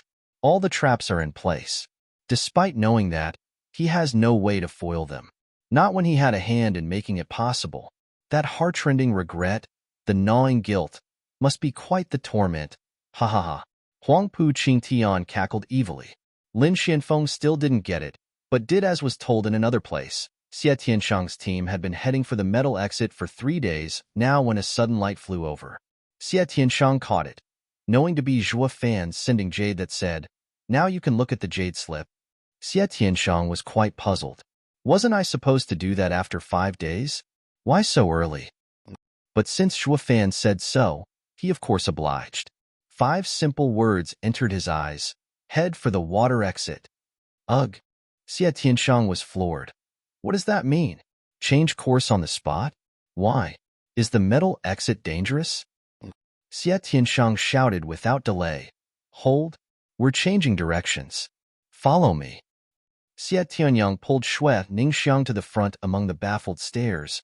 Brother, what's up? We've been running for 3 goddamn days and you suddenly want to change course? Is it an enemy attack? No. Xie Tianshang shook his head, giving him the jade slip. This is the jade slip Shuafan gave me before we split, saying to inspect it 5 days later. But I just received word from him to look at it now. And it said, Xie Tianyang looked at the jade. Head to the water exit? What the hell? I don't know either. But since Shuafan said so, he must have his reasons. Xie Tianshang's eyes were firm. Xie Tianyang shook his head. Brother, since when did you become a fan? What if he's wrong? How many times was he wrong in the past days he was with us? We hardly ever suffered any setbacks as well. While in a situation I cannot fathom, listening to his judgment is a sound decision. Xie Tianshang's mind was set. Shui Ningxiang spoke first before Xie Tianyang could. Brother Tianyang, has Big Brother Zhua ever been wrong? Listen to him. Don't you recall the All-Beast mountain range? Didn't he fall for Yugiki's ploys time and time again? But with no Yugiki around, Big Brother Zhua is the strongest, right? Shui Ningxiang was zealously defending Zhuo Fan's honor. Xie Tianyang's mouth twitched, feeling his heartache. And since he could do nothing to Ninger, he could only compromise, and so, led by Xie Tianshang, the Sword Marquis Abode team turned towards the water exit. Chu Qingqing and Long Xingyun's team received Zhuo Fan's message as well, and were heading in the same direction. None knew, however, of the 10,000-strong army waiting for them there, led by Yin Bangyi and Yu Yushan on top of a majestic mountain. Yu Yushan looked on in the distance but didn't spot anyone. He took out his jade slip and sighed. "OL Poisoner, what's your take on eldest young master's action? Giving us a jade slip to open a day later, only to have our course changed to the water exit and set an ambush here. Why didn't he say so from the start? Why make us waste so much time first going to the fire and metal exits?" He was afraid of having the info leaked. Yin Bangyi's grim face shuddered in fear. Yu Yushan raised an eyebrow. "Does that mean there's a spy among us?" Haha, you crack me up. Any spies will be on their side. Is there any lesser clan out there willing to offend Regent by becoming a spy? Not to mention the dozens of vassals on their side, willing to lean on the Regent estate, giving us their movements of their own accord. Be that as it may, it never hurts to be on the safe side, especially at such a crucial moment in our plan. Yin Bongi muttered, as this is Sir Long's ploy, we only need to follow it. Yu Yushan nodded as well. The two saw Long Wuchang's mind infallible, his plans perfect. All they had to do was just do what he said. Senior brother, young master Yu, the third great array below is set. Yin Fu bowed in respect before the two, nodding. Yin Bongi waved him off. Junior brother, you worked hard. Withdraw. Thank you. Yin Fu bowed and left. Yu Yushan mocked the retreating figure. The kid has been quite meek as of late. Not even a hint of dissatisfaction on his face either. Well, he is a rare genius alchemist. Pilking Hall raised after all. Ha ha ha. Ever since Zhuo Fan killed vicious Pilking, he lost all support. He must have finally accepted his fate to turn so quiet. Those two only ever looked at others from their high horse. Even you. Yu Yushan raised an eyebrow. They traded a glance, then jeered. The mockery from above slammed into Yin Fu's ears. His fists clenched, and his eyes glinted with savagery. One day you'll get what you deserve, and I'll be there to watch you die. In the meantime, Zhuo Fan was rushing towards the water exit. With no time to notify the teams, he could only hope he'd make it in time to rescue them. His mind kept drifting to the worst-case scenarios, making him clench his jaw and plagued him with worry. He told them to go for the water exit and was sure they would follow it. This was what made it ever worse, riddled with guilt, and yet in complete awe of the mastermind behind it all, to be seen through so thoroughly that even implicated his allies in this trap. He felt toyed. Like how a cat did to a mouse, the mastermind was no ordinary man to make even the great Zhuo Fan fall for his schemes. This man's schemes were on a whole another level from Yugiki's unwanted contriver, Lung Wuchang. Zhuo Fan gnashed his teeth in rage. He had already guessed the true architect behind all this framing. It was not that arrogant prick, Huangpu Qingtian, but Regent Estate Steward, the second greatest mind of the Tianyu Empire, Lung Wuchang. Revenge was out of his sight, for now. All he could do was to try everything in pulling through this desperate situation. Then, Zhuo Fan sensed a bone-chilling air as he passed. Looking below, he found a clear pond releasing cold air from its center. A 1,000-year-old frigid pond. Eyes squinting, Zhuo Fan dived. Chapter 305, Ambush. Chapter 305, Ambush. Elite Coder. Before the Water National Elemental Stone, on Dragon Cloud City's side, everyone had gathered close to observe the show as it unfolded. Since 3 days ago, the audience saw Yin Bongi and Yu Yushan leading 10,000 men over. Some speculated that the two had found the keys to the water exit and were about to return in time. It became clear that they had no such intention. Instead of getting closer, they were setting up an array nearby, clearly an ambush. Yet for 3 days, all was quiet. The audience was observing unnerved, especially Grandmother and Long Yifei's group. All the preparations were clearly meant for Chu Qingqing and company. But were they going to fall for it that easily? Noon knew what was happening on Beast King Mountain, adding to their worries, their frowns never leaving their faces. They prayed with all their heart for their successors to not fall for it. Regent Estate's side was smiling. Estate Lord, eldest young master, has entered the final phase of the plan. Lung Wuchang stroked his beard. His eyes shined and his mouth perked up in a proud smile. Huangpu Tunyuan nodded. Sir Lung's mind is brilliant. I have no doubt you can purge that evil this time. As long as Sir Long intervenes, not even that demon can escape. You're too kind, Estate Lord. I may have presented eldest young master with the plan, but it was his remarkable wits that led it to fruition. I do not dare take all the credit. Lung Wuchang faked modesty with an odd smile. Huangpu Tianyuan said, No, Sir Long, this is all thanks to you. If it were you leading the operation, it would have been finished much sooner. Lung Wuchang looked at him deeply and nodded. He knew of Huangpu Tianyuan's dissatisfaction for his son, scared the young master earned enough merit to depose him. So he'd rather let Lung Wuchang take all the credit, all to undermine Huangpu Qingtian's achievements, such as the Regent Estate, where father and son are fighting tooth and nail in pursuit of power. Lung Wuchang shook his head as he mocked them. Sir Long, are you sure 10,000 men are enough to deal with Zhuo Fan? A smiling voice drifted over. Lung Wuchang turned to see Zhuge Changfeng flanked by his elders coming over with a crafty smile, eyes flashing. Lung Wuchang shook his head. My meager skill is only good for entertainment. I wouldn't dare boast before the great Prime Minister. As for this ambush, it isn't to deal with Zhuge Fan. Oh. Zhuge Changfeng raised an eyebrow, but then he said after a moment of pondering, first deal with the horse then the rider, right? Prime Minister Zhuge is truly wise. Lung Wuchang nodded. You know the saying, those whom God wishes to destroy, he first makes them mad. Zhuge Fan is not only powerful, he has many odd tricks up his sleeve. And let's not forget his devious mind and penchant for schemes. If we do not rob him of his reason, not even a foolproof plan conceived by us two together would work. By the sound of it, Sir Long has already found his weakness. Or you wouldn't be so open with your designs. Raising his eyebrows, Zhuge Changfeng smiled. Who is it then? Luo Yunhai, or? Lung Wuchang shook his head, his wording vague. Prime Minister Zhuge, you will know soon enough. I believe not even Sir would conceive it possible who his fatal weakness was. Zhuge Changfeng's reply, ha ha ha, Sir Long, you're even holding me in suspense. Very well, I'll just have to see for myself then, how that demon loses his mind. Lung Wuchang smiled back at the Water National Elemental Stone. At this time, a group appeared on the big screen. Grandmother and Long Yifi froze at the sight of them. Their hearts tensed and cold sweat filled their fists. They wished nothing more than to shout at them, to warn them of their demise. A darn shame the teleportation array was one way only. Their warnings would fall on deaf ears while Lung Wuchang and Huangpu Tianyuan showed a snicker. They're finally here.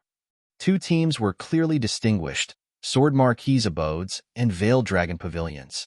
They were far quicker than Chu Qingqing and even met along the way. Just what was Zhuge Fan thinking when sending us here? We're clearly wasting time wandering all over the place.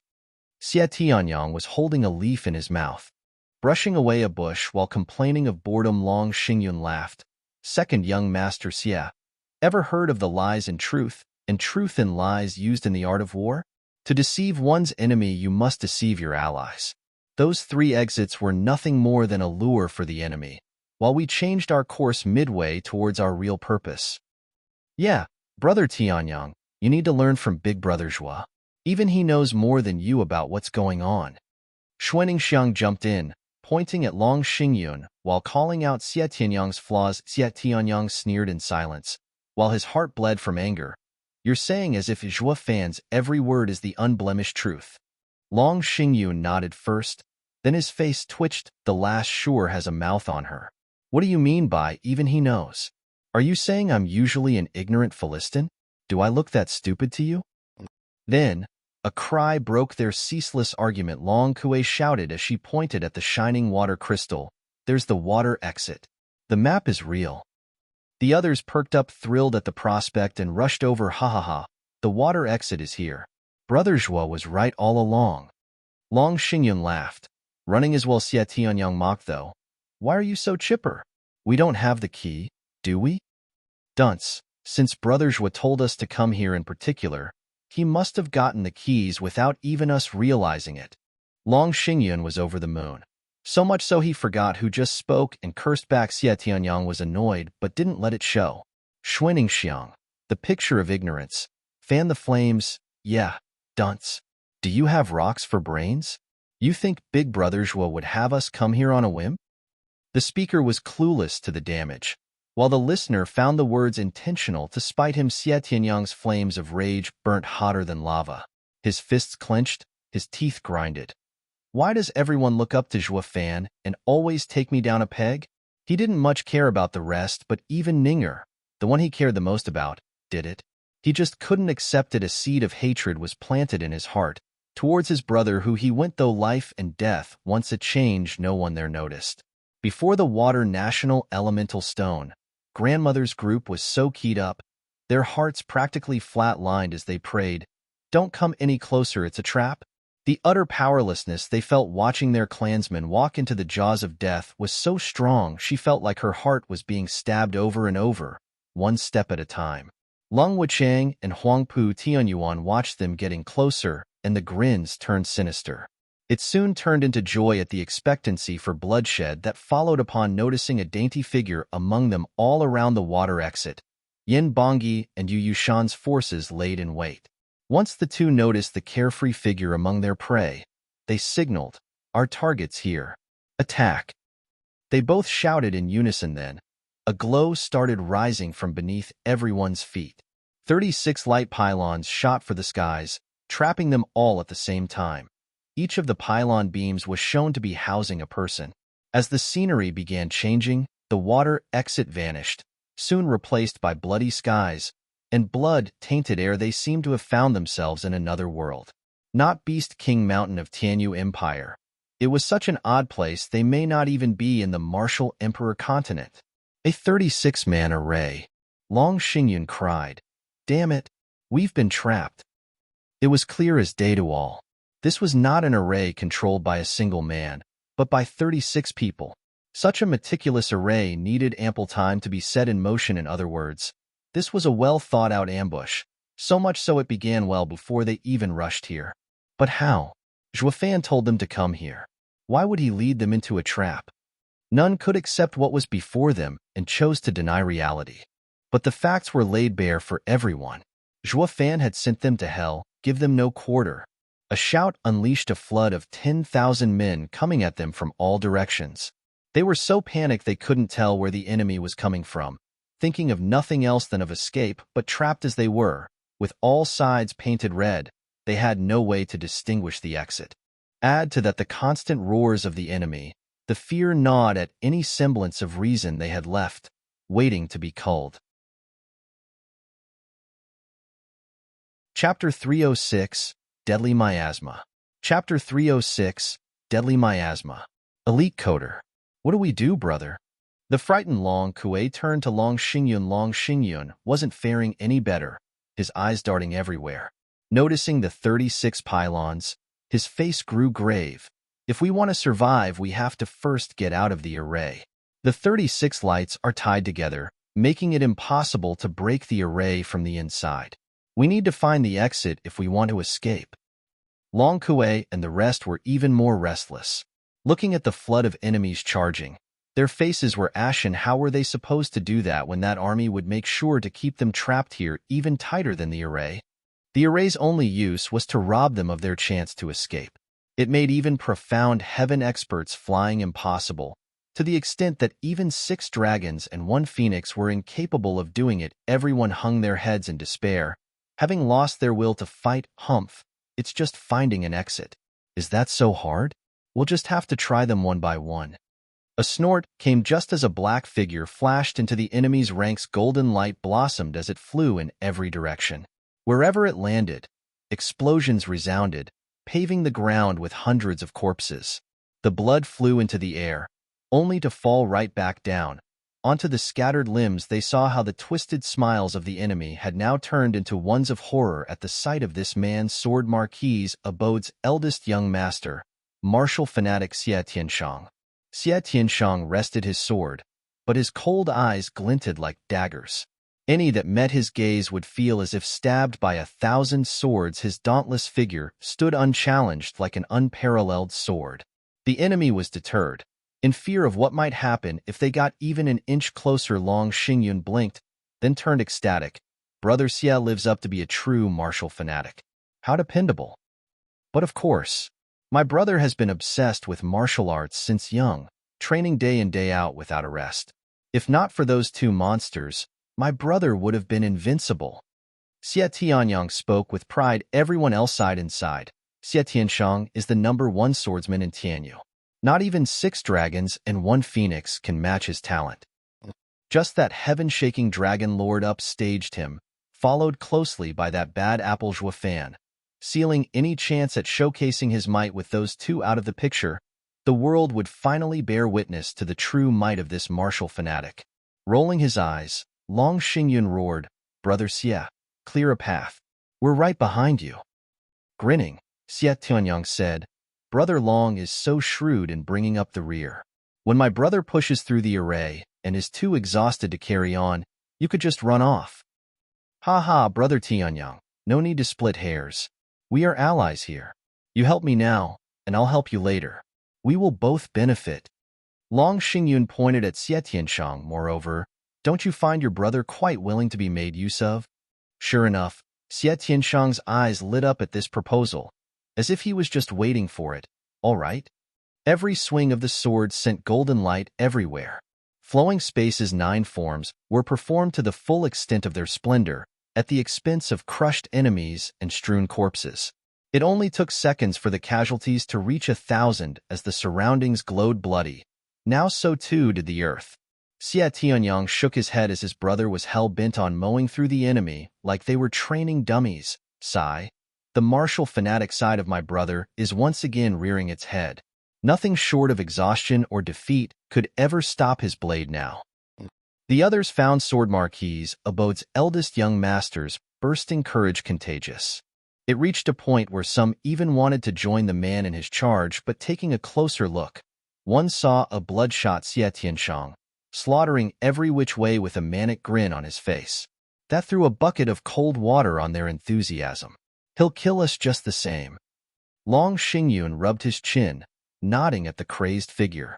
He guessed there was no pressure in finding the exit. At least with Xie Tianshang on a killing spree, the enemy would swiftly be disposed of. At the very least, sans Zhuofan and Huangpu Qingtian, Xie Tianshang had become the de facto god of war, killing gods, demons, Buddha, and whatnot. Xie Tianshang, don't be so smug. Face me for a change. A shout revealed a black figure charging Xie Tianshang. Xie Tianshang was overjoyed. Ha ha, Yin Bangyi, you're just in time. I grow tired of killing ants. Now I can finally hone my sword on you. Xie Tianshang pointed the sword at the sky. The sword energy burst with incredible might and sharpness. Yin Bangyi squinted and leaned out of the way. The sword energy grazed his shoulder, peeling his flesh and making him clench his teeth from pain. The sword energy shot for the skies, where it exploded and rattled the 36 pylons. The men inside even had to spit blood. It dawned on everyone how mighty Xie Tianshang's sword truly was. Of the danger he represented, Yin Bangyi couldn't afford to dodge again, forced to face Xie Tianshang head-on. A green miasma drifted from his hand as he made a palm attack for Xie Tianshang's face. Xie Tianshang turned serious and dodged in a rush. The miasma struck the earth with a bang, catching others in its path unprepared. It bored into them, eliciting a wail of agony, all while blood flowed like rivers from their twisted visage in mere seconds. All that remained were foul and reeking puddles of blood, good only to make one's stomach turn. Xuan Ningxiang hunkered behind Xie Tianyang as horror set in. The rest weren't faring any better. Shocked at Yin Bangyi's capacity for cruelty, Xie Tianshang squinted, his face stony, but not a trace of fear. Xie Tianshang's sword danced in his hand as he unleashed the 9 forms. Yin Bangyi dodged in panic. Not for a second was he going to take the brunt of such deadly force. They hammered the array, and the 36 men in the light pylons heaved blood for a total of 9 times. Even the bloody sky dulled. The array was about to break. Yin Bangyi was soaked in sweat, his heart a mess. If this kept up, he wouldn't even win, least of all kill the enemy they had worked painstakingly in removing Zhuofan from the mix, only to meet another freak. Xie Tianshang. It was common knowledge that the 6 dragons and 1 phoenix, Huangpu Qingtian excluded, were on the same level, more or less. But this guy, Yin Bangyi's face sank. If this operation fails, the plan to end Zhuofan will fall through. Huangpu Qingtian wasn't going to take his failure lightly, that was for sure. Yin Bangyi gnashed his teeth and released a 7-colored miasma, the signature move of Pill King Hall, Rainbow Cloud Palm. The miasma spread, swallowing enemy and friends alike, leaving behind naught but a bloody cesspool of festering pus in the hands of Yin Bangyi. With his poisonous body, the Rainbow Cloud Palm was even more devastating. It was not without its demerits either. As the poison grew in strength, so too did his agony. Rainbow Cloud Palm was a double-edged sword. Each time it was used, it gnawed at the user's body. And because it was him using it, the poison traveled through him far faster than any of his clansmen. Yin Bangyi's face visibly darkened, with thick green blood dripping from his mouth. The wound on his shoulder festered as well, looking to turn him into a blood puddle, but he bore it. His hands still releasing that devastating miasma. He had to complete Huangpu Qingtian's mission, or he'd be dead either way. Xie Tianshang stared at the source of the miasma. He flicked his sword a few times, but the thick miasma swallowed them all like nothing. Xie Tianshang jumped back in the face of the spreading disease. Next to Long Xingyun, they watched as hundreds of their enemies died a gruesome death, tormented amidst the drifting pestilence. How vicious! Not even his allies are spared. Xie Tianyang gnashed his teeth. Long Xingyun's face grew hard. We have no antidote for Pil King Hall's Rainbow Cloud Palm. He is invincible. Numbers are useless when facing him. Once Rainbow Cloud Palm is in play, his dominance is assured. More so now, in this array. It's just a matter of time before his poison kills us all. Isn't there anything we can do? Xie Tianshang trembled. Long Xingyun's eyes glinted. Of course there is. Break the array, and the poison will scatter. Easy for you to say. I struck it 10 times, but it is still holding strong. I need more time. Time we do not have. Xie Tianshang sighed at the dull bloody sky. The others gnashed their teeth as well, drawing back just as the miasma crept nearer. Chapter 307, Breaking the Array. Chapter 307, Breaking the Array. The 36 pylons created a sealed space, trapping everyone within its borders and preventing any outsider from looking into it. Not even the audience watching the water national elemental stone could pierce the veil. All they saw were the beams of light, mounting their unrest. Regent Estate's side was the calmest of the bunch, going by their broad and sinister smiles within the bushes just ahead of the pylons. Chu Qingqing's team, a late arrival, was looking at the scene in bewilderment. They couldn't make heads or tails of this recent change. Why did Zhuofan have them come here? A third grade array? Chu Qingqing squinted. Luo Yunhai nodded. It also comes with a hidden army. For the ambush to succeed, the easiest would be an array with multiple controllers. Being slow on our way here had worked in our favor. For the trap to be sprung already, someone must have fallen for it. What? Are you saying Zhuofan had us walk into a trap? Chu Qingqing cried in disbelief. Luo Yunhai nodded. Although Brother Zhuo's every scheme has come to fruition and is unlikely to make such a mistake, our pressing matter at this point is to break the array. Chu Qingqing nodded after a pause, then shouted, Men, on me. We will break the array core and get them out. Understood. The men cupped their hands and charged alongside. Her grandmother's side was extremely worried. But Chu Qingqing's sudden arrival promised hope. At least the other two teams wouldn't suffer total defeat. Boom. Chu Qingqing struck the glowing pylons several times, until it was shuddering and flickering. But when there were 36 of them, each lending support, stabilizing the weaker link as such, Chu Qingqing's powerful yuan qi spread evenly among them. They were shaken but far from breaking. The rest assaulted the other beams. However pointless it was, grandmother's side was by themselves with worry. They were in a race against time. The longer they took, the heavier the casualties to the ones trapped inside in the trap. Long Xingyun and company were driven into a corner by the encroaching plague. When they ran out of places to retreat, some random subordinates were even pushed in front to make space. You are our vassals. Sacrificing yourself for your lord is downright honorable of you. They understood this logic as well and stepped forward without their master's urging. They braved the impending miasma, only to end up a festering pool of blood. Xuaningxiang was wrecked with sadness, tears streaming down. Aren't we all humans? Why must they sacrifice themselves? Therein laid the cruelty. If not them, who? The 7 houses?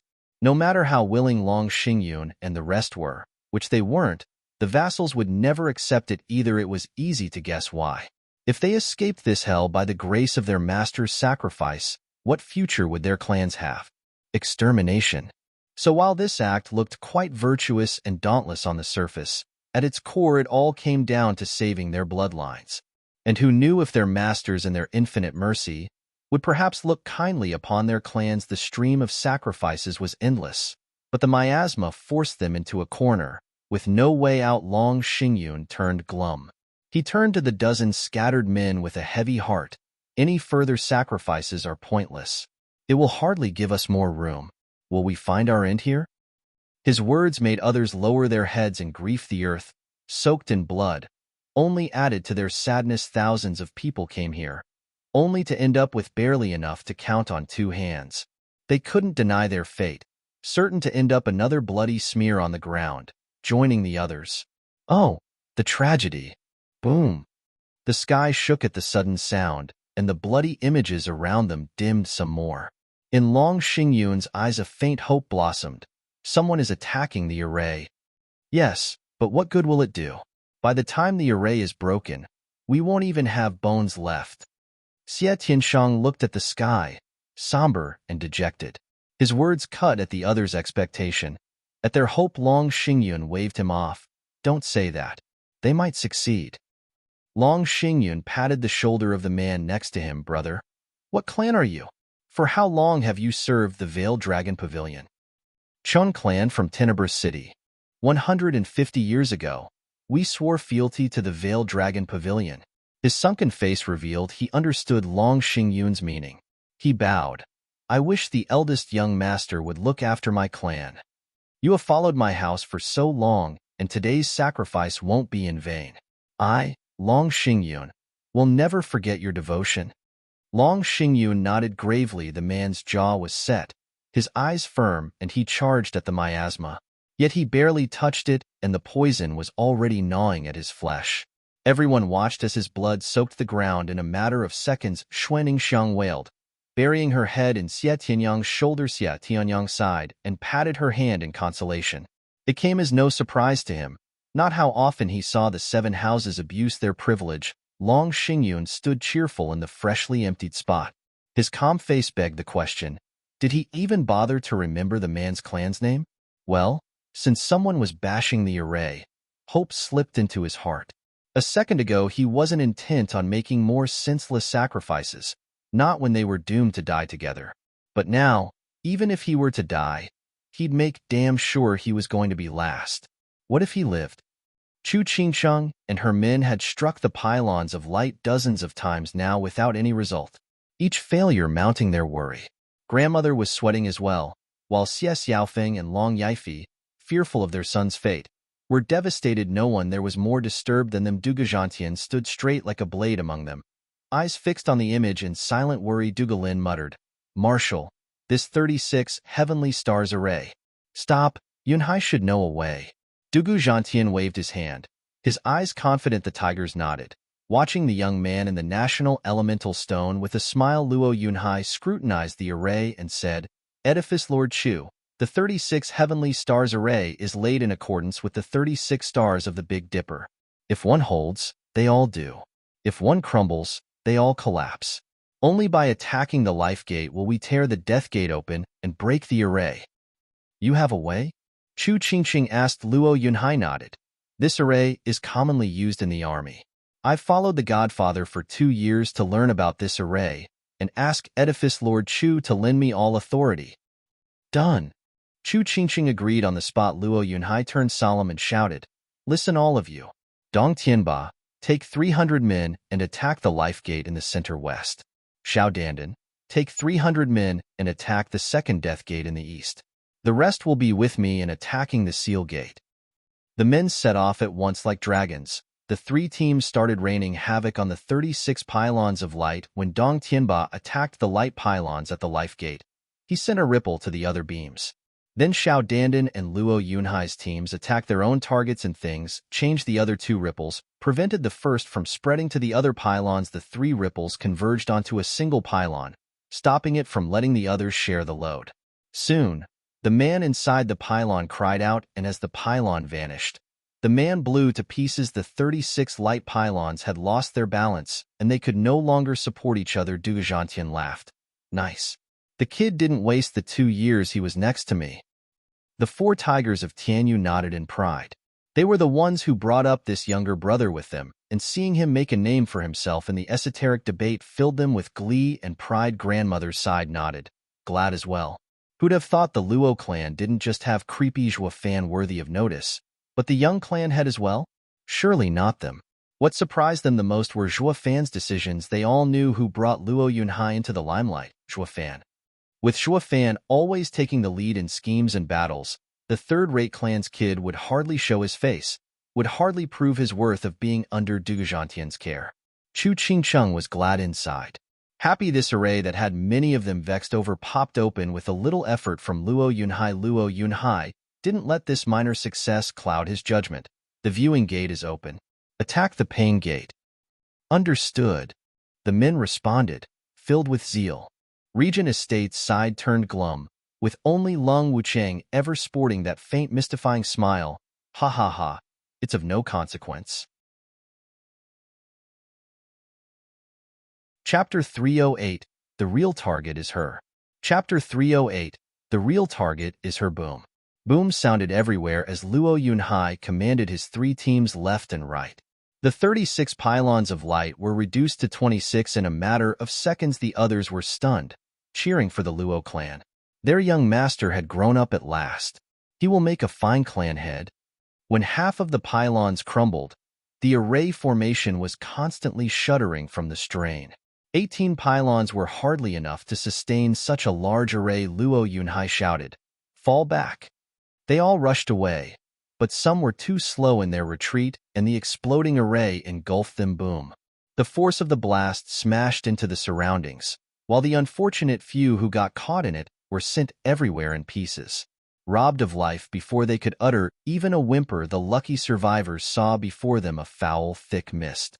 They drew a breath, rejoiced having come out unscathed, only to be swallowed whole by the towering miasma. They wailed and cried even as their flesh dissolved into blood and pus. Soaking the mud, Chu Qingqing cried, "Watch out! It's Pilking Hall's rainbow cloud palm." A layer of ice appeared on her body as she spoke. She gathered her palms and erected a cold barrier. The miasma touched the barrier and let out hissing sounds, eating through it in moments. Chu Qingqing was shocked. Not even vicious Pilking's poison was that toxic. The saying that no one could defend against Yin Bongi's rainbow cloud palm, who had a poisoned body, wasn't unfounded. Gnashing her teeth, Chu Qingqing's only option was to retreat. Made painfully aware by the increasing number of victims, the miasma swallowed and dissolved. Ha ha ha, Edifice Lord Chu, you're just in time. I'll never forget this life debt. Following the unbridled laughter, people trapped inside noticed Chu Qingqing, Long Xingyun, and Xie Tiancheng's teams were free now. Just that they were reduced to less than 10 people. The core of the 2 houses was safe. While the vassals had gone to the underworld, technically there was one vassal who had pulled through. The Shui clan siblings, thanks in no small part to Xie Tianyang and Zhuo Fan's fame. Or who knew when in this ordeal they'd be used as honorable sacrifices. Luck was with them at least, with the array giving way just as the miasma was about to devour them. They flew away the instant they could, joining up with Chu Qingqing. Long Yifei and Xie Xiaofeng saw their sons safe and sound and eased a breath they didn't know they held. But looking at the sky covered in poison, then at the bloody mud below their feet, the gruesome hellscape left them soaked. The esoteric debate of this century was far more malicious. Perhaps the fact that the 7 houses were officially at war had something to do with it. For appearance's sake, the 7 houses abstained from a full-out war, letting their vassals be their proxy. But now, the vassals weren't the only ones turned into rivers of blood. The 7 houses were tearing into each other just as savagely. It was easy to imagine what would have happened if Chu Qingqing was even a moment slower in her rescue. The Sword Marquis's abode and Veiled Dragon Pavilion's bloodlines would have been cut short at the hands of Yin Bongi. The house lords of the 2 victimized houses sobbed inside. They prayed that the 2 could come out alive from the most cruel and savage battle that had ever happened over the past millennium. Hall Lord Yin Boagong's face bloomed with the most genial smile conceivable. He even made obvious signs to his allies, as if to say, "See that? That's the true power of our top art, rainbow cloud palm. With one hand, the world's my oyster. No one would dare come closer." Everyone gave him a cursed look. Their disdain for this petty man's flair for the dramatic was evident. One had to admit, though, rainbow cloud palm turned Yin Bongi into a killing machine. In case of anyone else using it, willpower was capable of pushing the enemy through adversity and come out alive. But replace the user with Yin Bongi, and they would dissolve into a bloody stain on the ground before they could even reach him. This was the horror, Yin Bongi of 6 dragons and 1 phoenix, the plague dragon, brought to life. Only Regent Estate was shaking their heads, clearly unimpressed by the rainbow cloud palm. On the other side, Chu Qingqing's team was pushed back further and further away from the spreading miasma. It ate through trees and even the toughest rocks, with the first turned to dust, and the second into an acrid liquid. The few cultivators too slow to keep up were swallowed by the toxic fumes, with only screams as an indication of what awaited on the other side. Chu Qingqing's brow was set in a heavy scowl. We have to stop him, or all our men will die. Long Xingyun nodded. True. Every great clan and house in Tianyu is watching us from beyond the water exit. It would be a stain on our honor to allow Yin Bongi, a single man, push us 3 back. I have a way, but we need to combine our power. The risk may be high, but are you willing? Chu Qingcheng and Xie Tianshang traded looks, then nodded. Speak? The two's eyes lit up and nodded while a grinning Long Xingyun whispered in their ears. The 3 stopped shirking away from the pestilence and charged instead, giving others quite the shock. Are they suicidal? Not even 6 dragons and 1 phoenix are exempt from dying from that poison. But what happened next was the true shocker. Xie Tianshang took the lead, then slashed. A bright golden and unbridled energy cut into the miasma. The poison was forced to scatter, revealing a clear path ahead. The 3 followed the path, just as the miasma was coming back with a vengeance and trapping the trio. Chu Qingqing's prompt response was in the form of a flash of cold. Her hands moved, raising an ice wall around them and keeping them safe from the miasma, but the constant hissing bore testament to the poison's power, and the short life of the ice wall. Then again, it was enough to buy them an instant, and that was all they needed. Long Xingyun finally released the attack he had built up all this time in his palm. A dragon image pierced forth, forming a new path. The 3 followed the ice wall, gave away under the acidic poison behind them. But the sealed exit didn't seem to bother them. They had come here with no intent of retreating. In such a manner, Xie Tianshang and Long Xingyun showed the way, while Chu Qingchang kept the miasma at bay. They soon found themselves at the heart of it, the source of the poison. Xie Tianshang's last attack parted the thick poison, revealing Yin Bongi constantly spewing blood. Yin Bongi jerked in shock, sustaining the rainbow cloud palm for so long has seeped the poison into his organs. And it was in his worst hour that the trio revealed themselves before him. He was too weak to even hold back one, least of all a team of 3 panicking. Yin Bongi was ready to bolt, but Long Xingyun had a different plan in mind, appearing next to him. He, this is a once-in-a-blue-moon chance. I am an avid believer of one man's pain is another man's gain.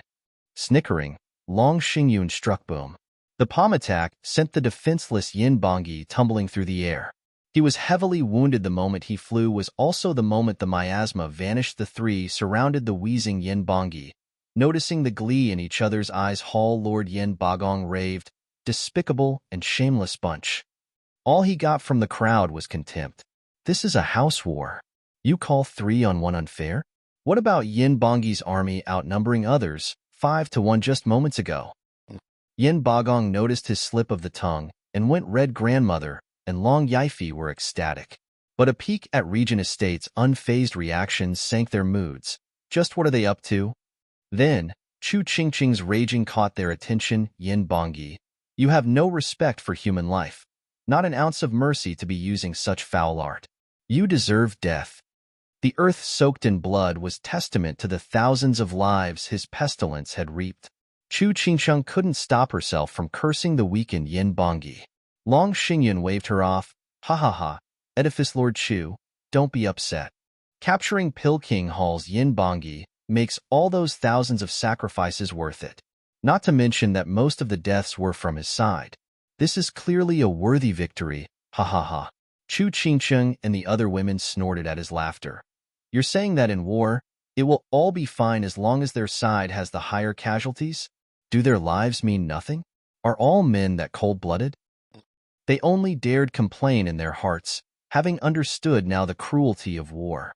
Ha, you're not the only winners. With a bang, Xie Tianyang was sent flying. His spot was instantly replaced by Hell Valley's Yu Yushan, by eldest young master's orders. The more gruesome this last death is, the better. I was vexed on how to go about achieving this, but now I have figured it out. With a dark smile, Yu Yushan turned to the panicking Xuan Xiang. Her eyes reflected the claw clutching at her neck. The man exclaimed jubilantly, Miss, you should be honored. We sacrificed so many people, just so we could let him see your twisted and mangled face. Ha ha ha. Chapter 309, Ghost Hand. Chapter 309, Ghost Hand. Ning'er, Shuegang, and Xuelin cried out and attacked. The notion of fighting someone way out of their league was lost on them in their frantic worry, for their sister Yu Yushan spared them no glance, only a wave. A gale dealt with the pesky brothers, sent them flying, and they were left to fall powerless on the ground, but their eyes still brimmed with concern for Xuaningxiang. Xuaningxiang shouted, "Big brother, second brother. Ha ha ha, easy now, they're fine. I have no interest in swatting down flies." Yu Yushan's malicious grin widened as he had the fragile girl in his grip. Whoosh. Suddenly, a sword flashed by. Xie Tianyang had picked himself up at some point and was aiming for the man's throat. Flowing spaces, 9 forms, empty net. The space froze, and even Yu Yushan looked slowed as the only moving object was the swift sword attack at his throat, unfazed in the slightest. The man merely pinched the glinting cold blade. The sword stopped dead in its tracks. The next thing he knew, Xie Tianyang found Yu Yushan's sneer entering his ears. "Humph. I would have been a bit worried if the flowing space's 9 forms came from your brother, but you ha ha ha, never mind." Yu Yushan shifted, and both sword and man were seen shooting through the air, slamming into the earth and spitting blood. He found no energy left in him to get up. All he could do was painfully witness Yu Yushan's vile hand squeeze Ning'er's neck. Chu Qingqing, Xie Tianshang, and Long Xingyuan rushed over. Yu Yushan merely displayed a frown and placed Xuaningxiang towards them as he shouted, "Don't come any closer, or the lady gets it." The three halted on the spot. They slowly put down their feet and turned grave. The lady was from a trifling second-rate clan, no different from a vassal, but her status was a bit special. She had strong ties with sword marquis abode Xie Tianyang and soaring demonic dragon Zhuofan. Whether it was for the ones behind her or for herself, they had to avoid playing a part in her death at any cost. Yu Yushan's threat wouldn't have worked on them otherwise, with both sides fully knowledgeable of the delicate balance. Yu Yushan regarded them with hatred and a twisted grin. Who'd have seen this coming? High and mighty disciples from 3 houses are now shaking in their boots in fear of seeing a second-rate clan's head falling off. What a sight! Ha ha ha.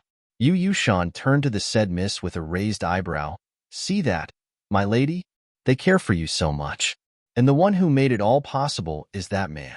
Ironic how it includes your current predicament as well.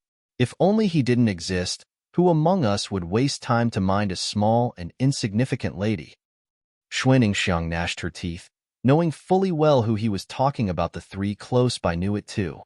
The focus behind all this planning and ambushing had been Zhuofan all along. This proves how dear Xuaningxiang was to Zhuofan, making it obvious why the enemy would throw away all their honor and go after a frail girl.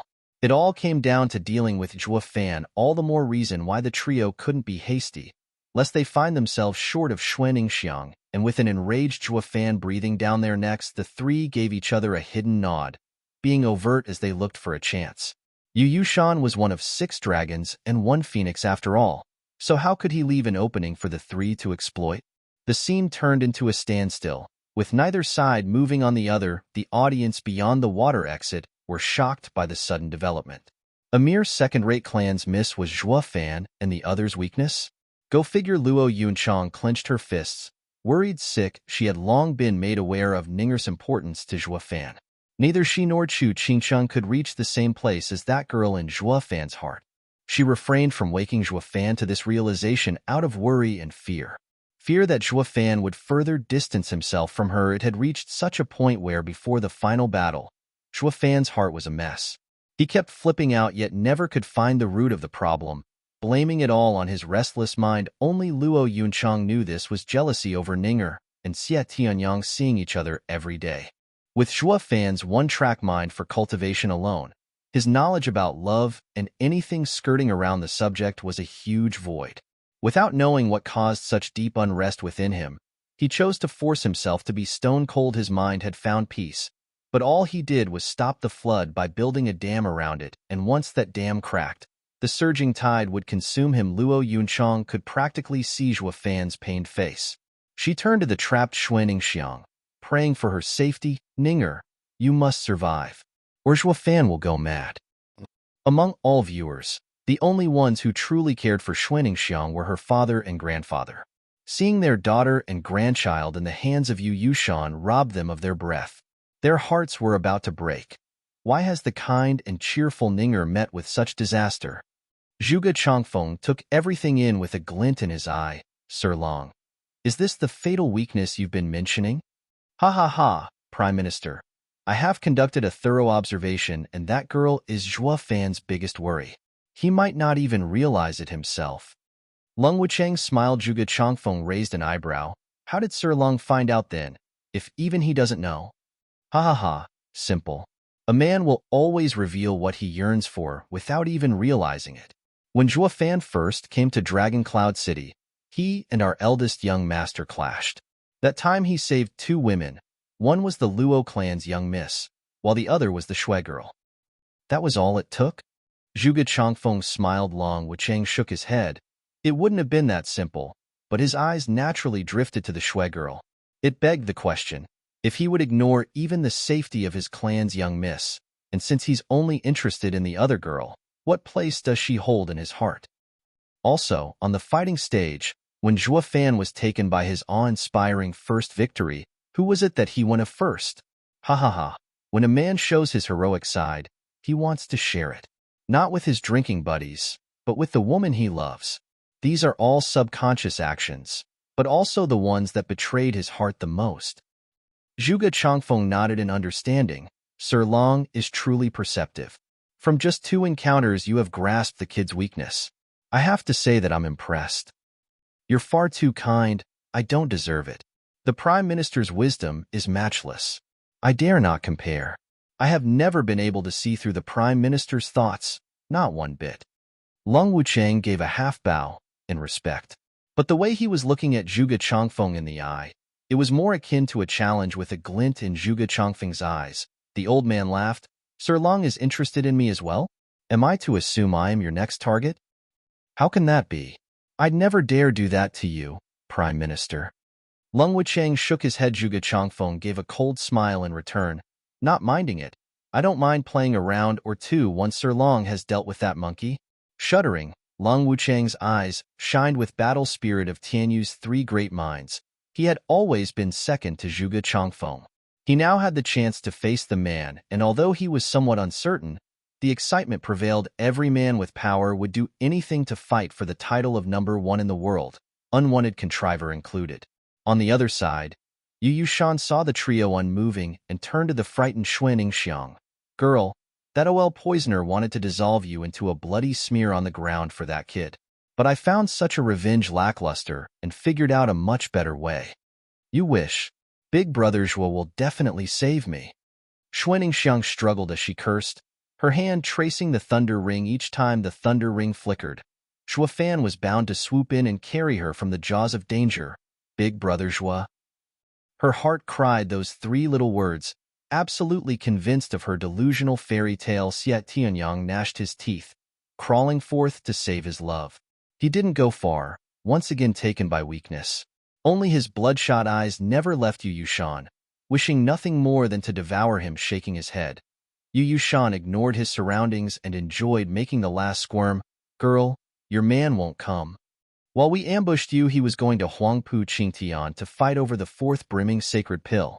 Ha ha ha. Now that I recall, weren't you supposed to be a cauldron for us? Although late by a few years, it's never too late to receive your fate. Yu Yushan touched her head as it released eerie sounds and gray energy. Everyone cried, Ghost Hand? He wants to take Ninger's essence. Chapter 310, You're Too Late. Chapter 310, You're Too Late. Elite Coder. Ninger. Xie Tianyang shouted himself hoarse. No matter how much he wanted and tried to save her, he just couldn't muster the strength to even get up. Essence was a soul's foundation, its core. Its role was to condense divine sense and anchor the soul. Once taken away, the soul would scatter while the flesh would keep on living merely as an empty shell. Chu Qingcheng jerked. Yu Yushan wasn't using her as a bargaining chip, but putting her to death. Her team acted at once far too late. However, Yu Yushan's gray energy rippled, and he lifted the hand placed on Xuan Xiang's head. As if pulling something, Xuan Xiang's face grew ashen. Sheer terror painted on her face as she spoke faintly. Be big brothers was save me. Hum. Then, the top of her head flashed in a blinding light and a pure mode of energy rose above Xue Ningxiang's eyes dulled. Having lost the energy to stand, even her cheerful nature dissipated. As she fell to the ground, Yu Yushan was overjoyed at the dazzling light, intoxicated even. Such pure essence is rarer than rare. What a waste letting her live for so long. Fortunately, it has found its use in the end. Yu Yushan placed the essence in a censer, then sealed the lid before putting it away. Yu Yushan, release Ninger's essence. Chu Qingqing's delicate voice came. Just as her palm was poised to attack, Yu Yushan replied in kind. The two attacks met and were both forced back. Yu Yushan took the recoil to his advantage and flew away in laughter. Ha ha ha. Without her essence, her soul will last for a few more days. Enough for that punk to say his last goodbyes. Pass this along, would you? If he wants revenge, we'll be waiting at the Earth exit. Chu Qingqing glared in hatred at the fleeting Yu Yushan just then. Long Xingyun and Xie Tianshang flew in front of him and cut off his retreat. Yu Yushan, don't think you can get away from me with murder. Xie Tianshang's sword flew. The bright and thick sword attack crossed the entire sky. Long Xingyun snickered.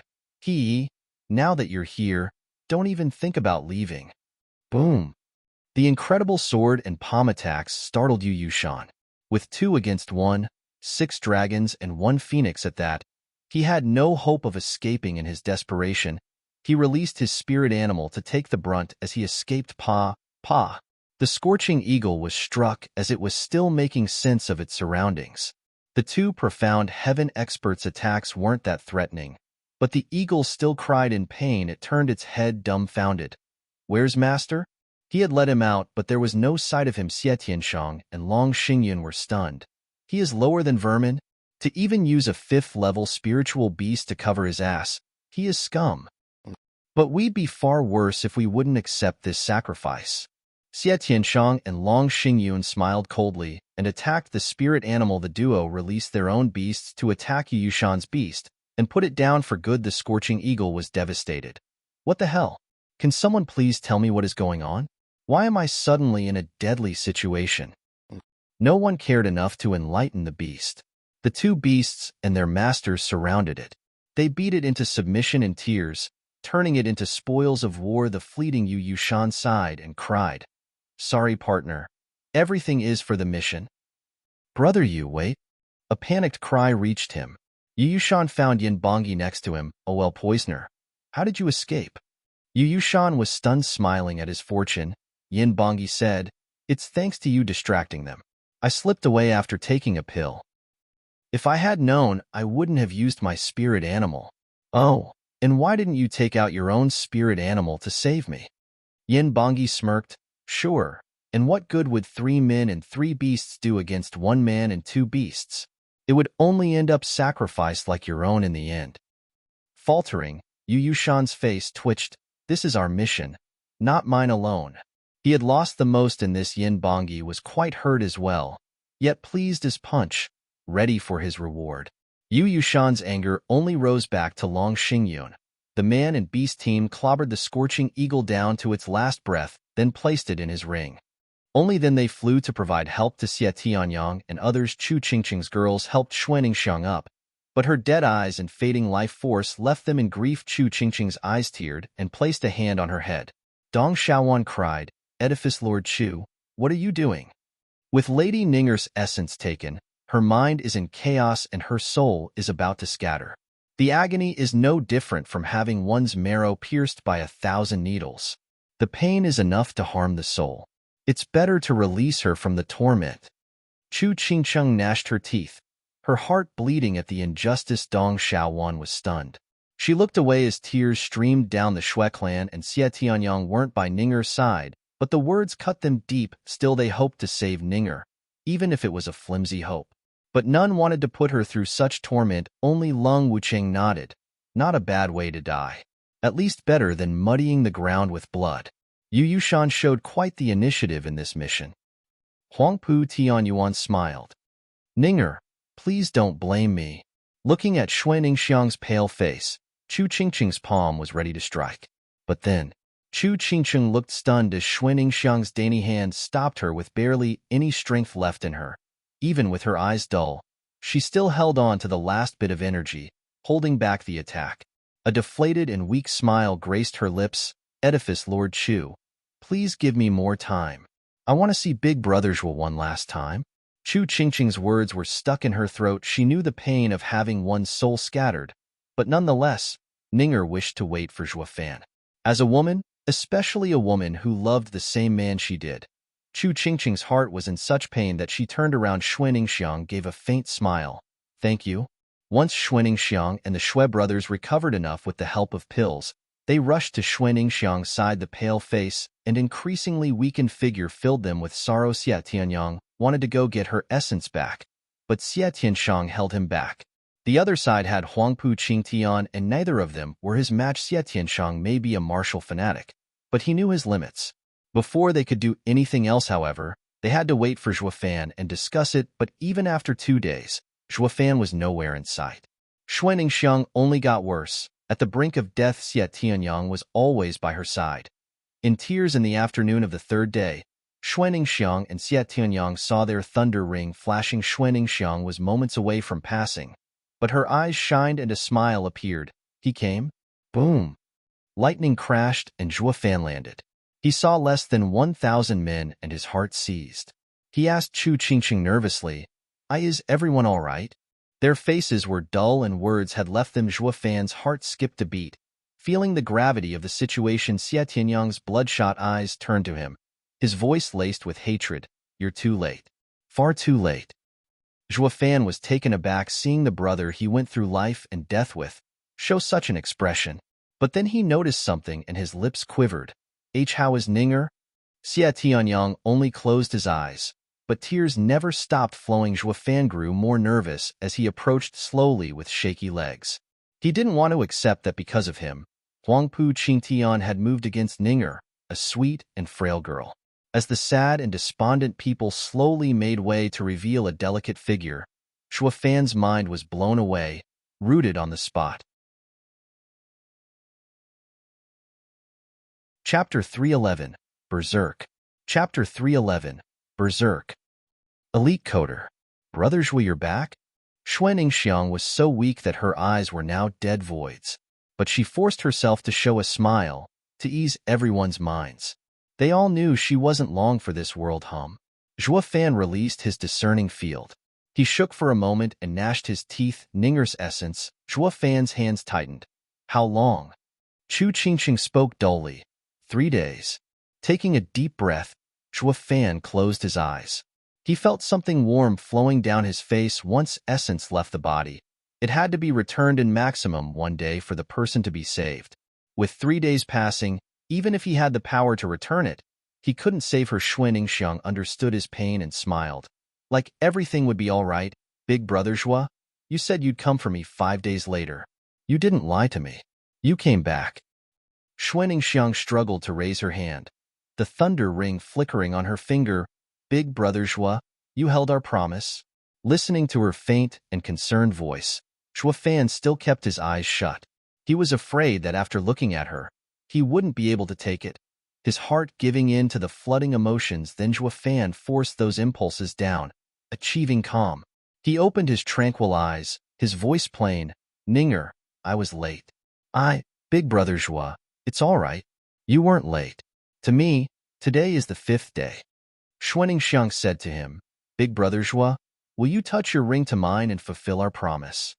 Zhuo Fan drew closer to the weakened girl, showing his flickering thunder ring. Xuaningxiang could not see, but the sound reaching her ears made her show a smile. Big Brother Zhuo, I know you must be feeling guilty, but it wasn't your fault.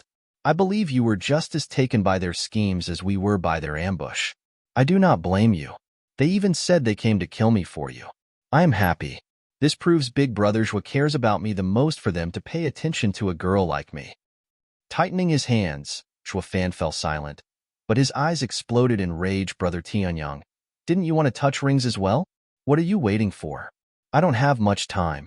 I still long to hear our 3 rings flicker. Xuaningxiang smiled at Xie Tianyang. Xie Tianyang's heart was consumed by grief, tears flooding his eyes as he touched his ring to the other 2. The 3 thunder rings let out a bright light and intense crackling. Xuaningxiang closed her eyes, at peace. I wish we could return to those days in the All-Beast Mountain range. Pa! Xuaningxiang's hand slacked. She was gone. But there was no pain or regret on her pale face. It was impossible for anyone who died from a scattered soul to show such an expression, because the agony of having one's soul ripped to pieces would twist their face into a horrifying visage, but not Xuaningxiang. She only showed content. Even Zhuge Changfeng, Lung Wuchang, and Dugazhantian beyond the national elemental stone showed a reaction. They had never seen such a pure and innocent girl. It was a true loss for her to suffer such a gruesome death. Zhuge Changfeng sighed. No wonder the kid is so touched by this girl. She is a true rarity. An evil soul will always look for pure souls to lean on for comfort. But once the pure soul leaves, the evil soul would find itself alone and maddened. No one can prevent it. Lung Wuchang caressed his beard. His sigh showed compassion, but the glint in his eyes spoke another truth. Zhuge Changfeng eyed him coldly. Sir Long, when playing with an angry beast, beware not to get mangled yourself. Ha ha ha, it's fine, Prime Minister. The most feared are the cold and calculating beasts, while rampant ones are mere brutes, easy to handle. Lung Wuchang showed a crafty smile. Zhuge Changfeng shook his head and sighed, looking at Zhuofan. Kid, how could you fall so easily to their games? Shui clan head and patriarch were paralyzed watching Ning'er leave this world. Luo Yunchang rushed to help them, although just as overwhelmed with grief. Shuigang and Shuilin wailed by Ning'er's side. Xia Tianyang panted, his eyes red, his sword clenched in his hand. Zhuofan, Huangpu Qingtian is waiting for you at the Earth exit. Let's go together and avenge Ning'er. That's suicide. You're walking into a trap. Here we have the water exit, and we can win the esoteric debate as long as we return to Dragon Cloud City. Zhuofan's eyes never strayed from Xuaningxiang. He was calm. His eyes an endless abyss. Xie Tianyang's vein popped on his forehead, and he glared at him. Bastard, is that all you have to say? Ning'er died because of you, and that's all you can think of? Are you a cold-blooded animal? That's exactly what I am. Haven't you figured that out yet? Zhuofan deadpanned. My objective is to win the esoteric debate. The human cost is irrelevant. Entering Beast King Mountain means you've assumed the risk of dying. There is no one you can blame for the choices you make. Bastard. Xie Tianyang's swing sent Zhuofan flying as he raved. I don't care how you treat others, but Ning'er died because of you. Zhuofan picked himself up, blood trickling from his lips, yet his tone was as flat as before. As I've said, after coming to Beast King Mountain, you have no one else to blame for your fate. But this girl shouldn't have come. She was too weak. Xia Tianyang was shuddering, his eyes flashing with bloodthirst.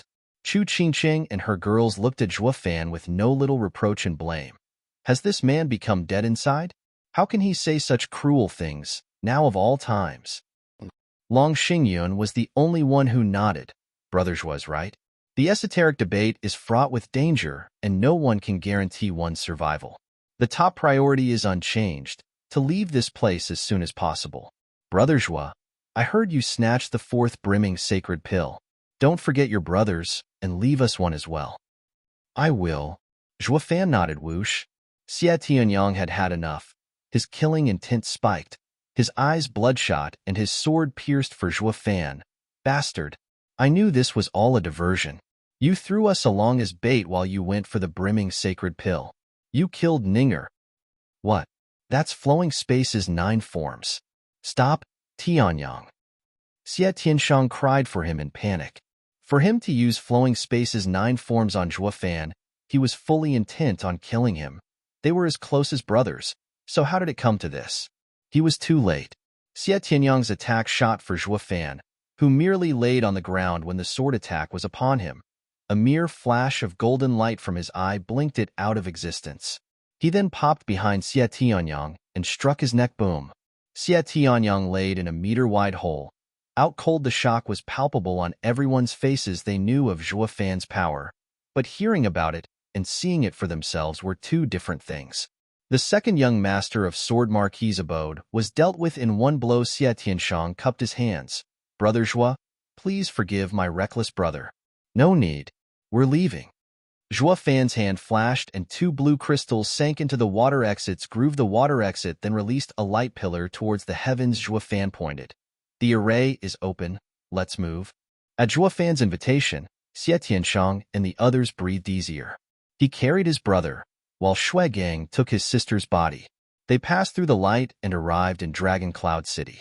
At the familiar sight, they all relaxed as if they had escaped hell. Zhuge Changfeng smiled. Sir Long, by the looks of it, the savage beast hasn't gone mad. In fact, he handled everything with exceeding calm. Lung Wucheng frowned as his eyes were skeptical. Was I wrong? Chu Qingcheng came to Zhua Fan, but didn't walk through the exit. Zhua Fan, I was wrong about you. A cold and ruthless man like you isn't worthy of a woman's love. Zhua Fan just stood there, darling. You, Xiao Dandan shook her head in disappointment, then went away as Weldong Xiaowan's group merely sighed before following. They were the winners, but nobody felt like one. The prevalent mood was glum and despondent. The only one left was Chu Qingcheng. She walked to the array without sparing him a second look, but then she caught sight of the bloodstains on the ground and was stunned. Looking closer, Zhua Fan's hands were so tightly clenched, his nails had dug into his flesh and blood trailed between his fingers. Zhua Fan had the diamond body. Just what kind of power did he wield to even harm himself? Chu Qingqing cried, Zhua Fan, you. But Zhua Fan pushed her through the pillar, and she found herself back in Dragon Cloud City. Chu Qingcheng was worried sick now, looking at the water national elemental stone. She shouted at the cold Zhua Fan beyond the veil. Zhua Fan, what are you doing? A pity the array only worked one way. No one could make sense of Drifting Flower's edifice lord's outburst.